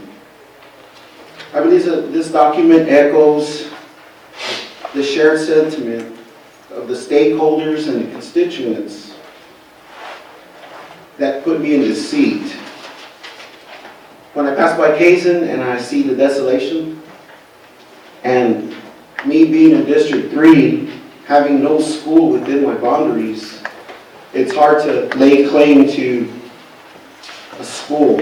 And I try to visit the nearby schools so that I can at least show my presence and say, I'm here, you have somebody from this area that represents you. And so I believe that putting this resolution out there is consistent with the constituents and the voice of the people.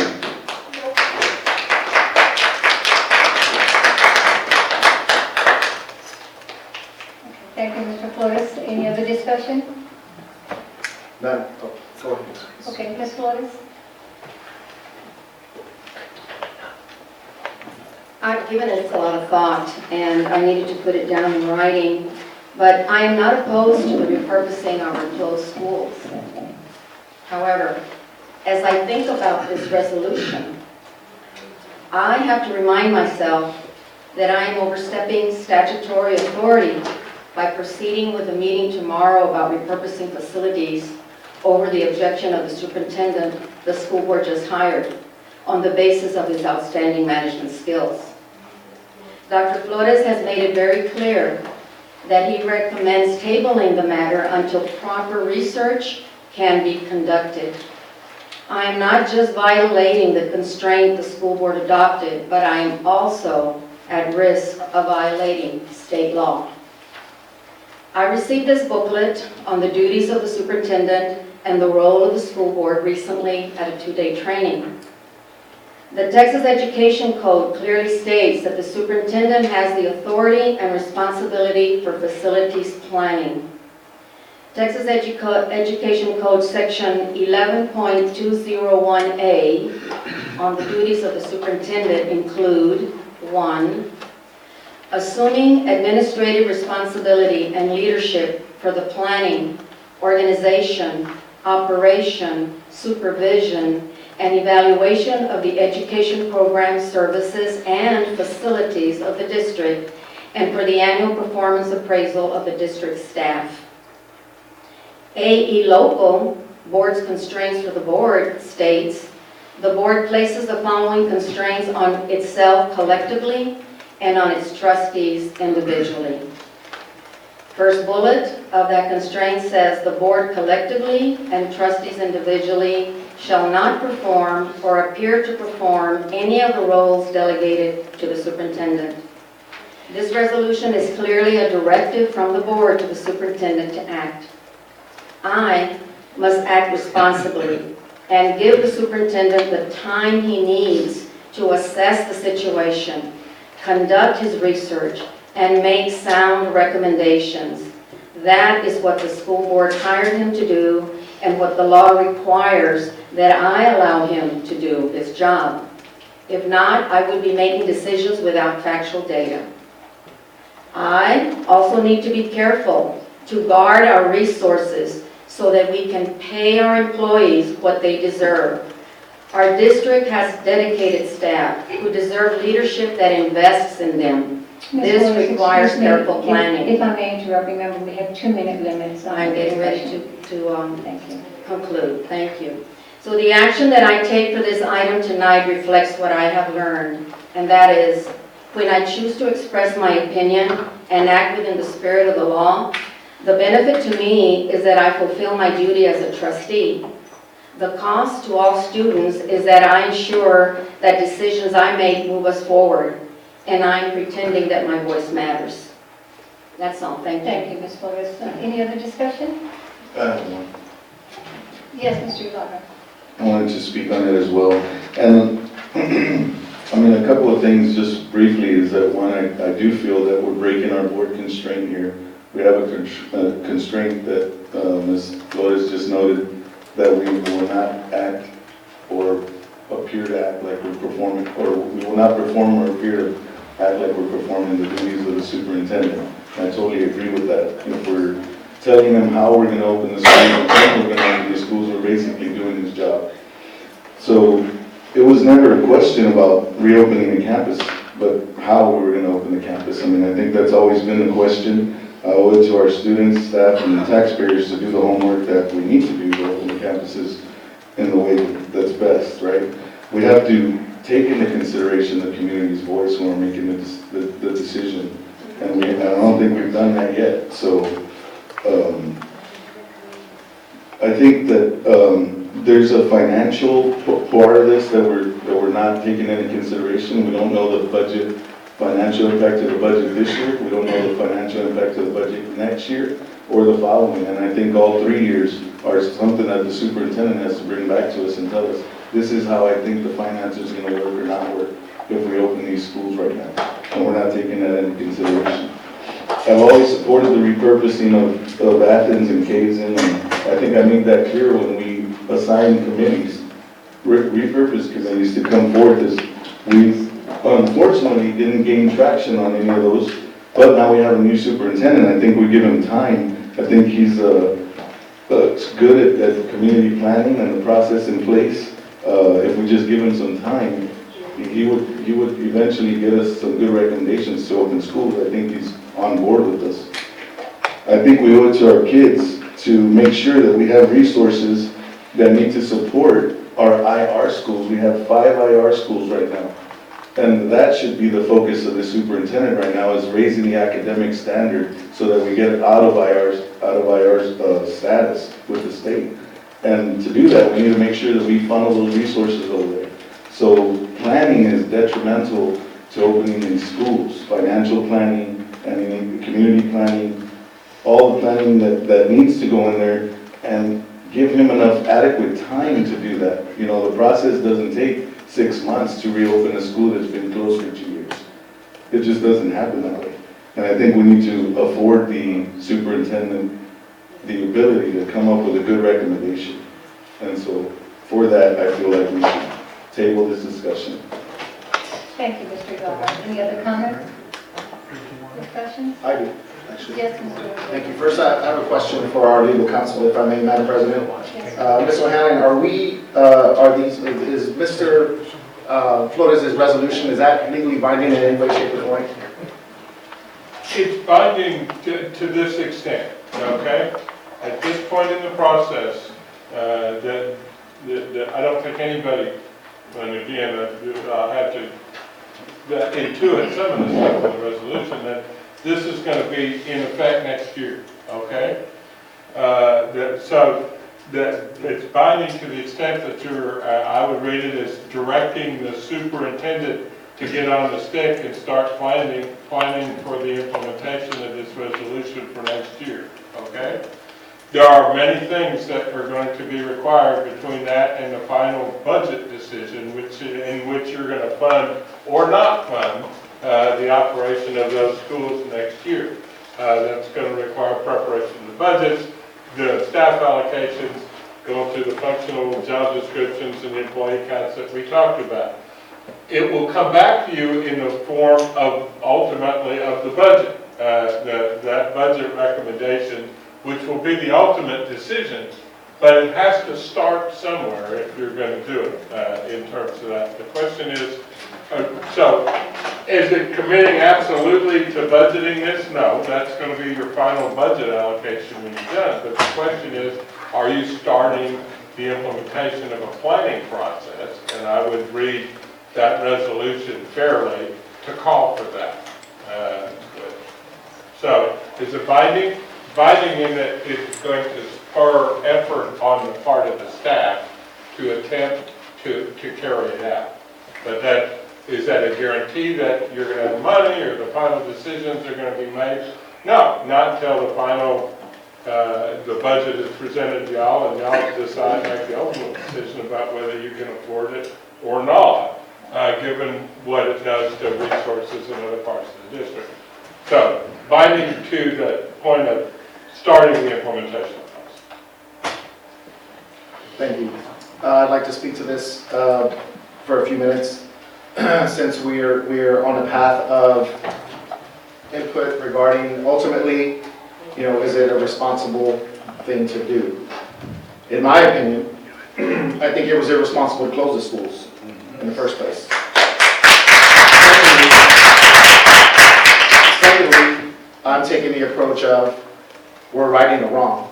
And I have 2 minutes. I can go on and on about how we didn't properly plan. We didn't, well, we, as in me being a committee member, because I was sitting in one of those chairs, when this happened in 2017. But we weren't responsible, we didn't vet. All of the things that were just mentioned were not done. And those are factual because of the forecast as far as the budget, as far as enrollment, were grossly inflated. And they were found out not to be accurate. Very important to consider this. So going forward, you know, I've met with the superintendent individually, collectively, we've had discussions. And from day one, you know, when I communicated to him what my goals were, what my vision was, the feedback that I was getting was that there was already a plan that was already in place, that there was already something in the works that would be presented to us in a means of a recommendation. We're at the end of January now, and we're here. We have a workshop tomorrow. So, you know, if in fact, first of all, I should have taken 2 years to start addressing our closed campuses and what we're going to do with repurposed facilities, right? Secondly, we need to get it done, is my position. So if I may, and I'm glad that I got the feedback, I'm glad that we're on a path of wanting to be responsible. But from a budget perspective, from an expense perspective, most importantly, responsible to the community and the kids, right? Because there's no running from the fact that there's issues on those campuses where those kids were migrated over. If I may, Madam Chairman, I did second Mr. Flores' motion. However, I would like to make an amendment.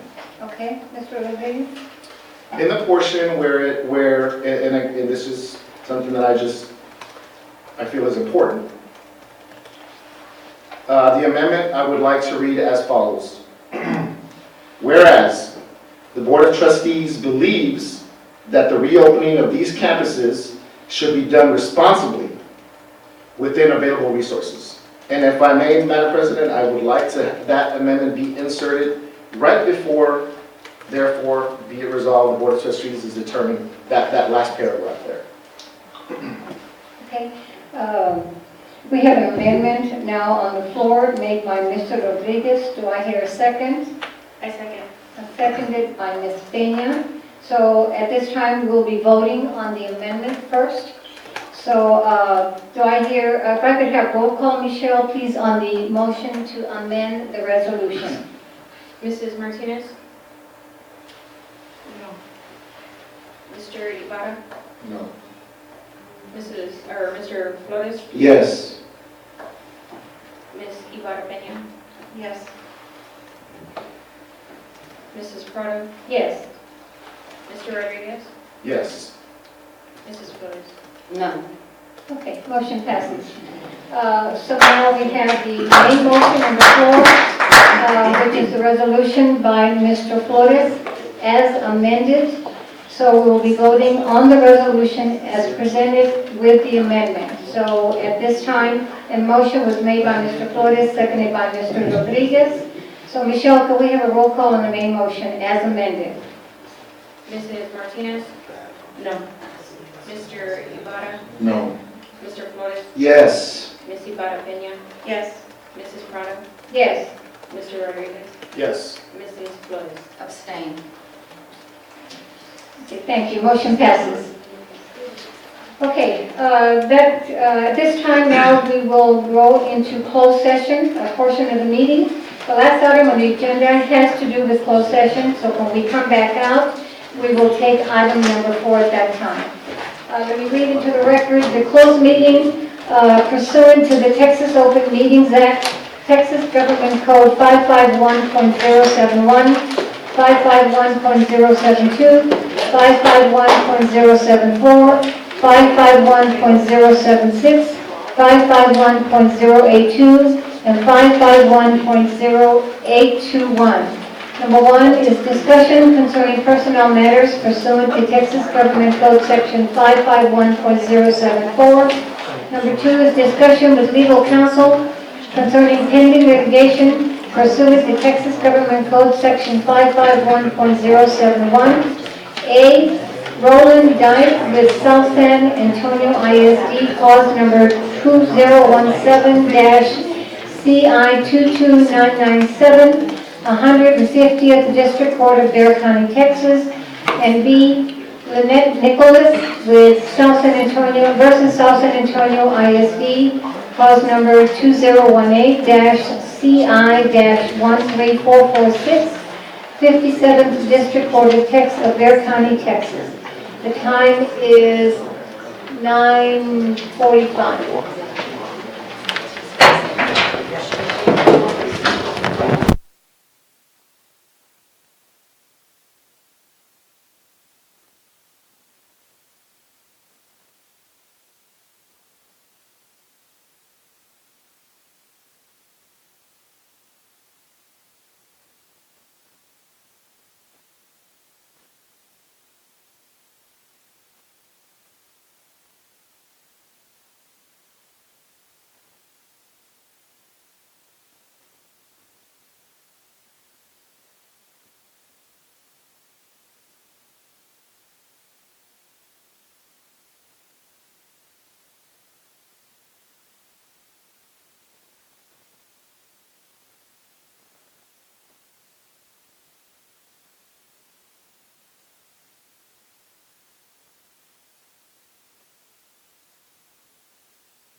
This shows like your scholar spread.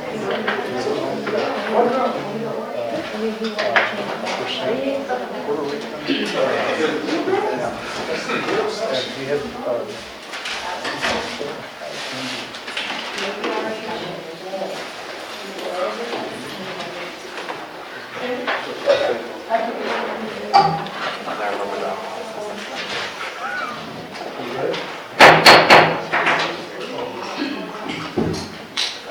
Okay, the board will now reconvene into open session, and the time is 10:55.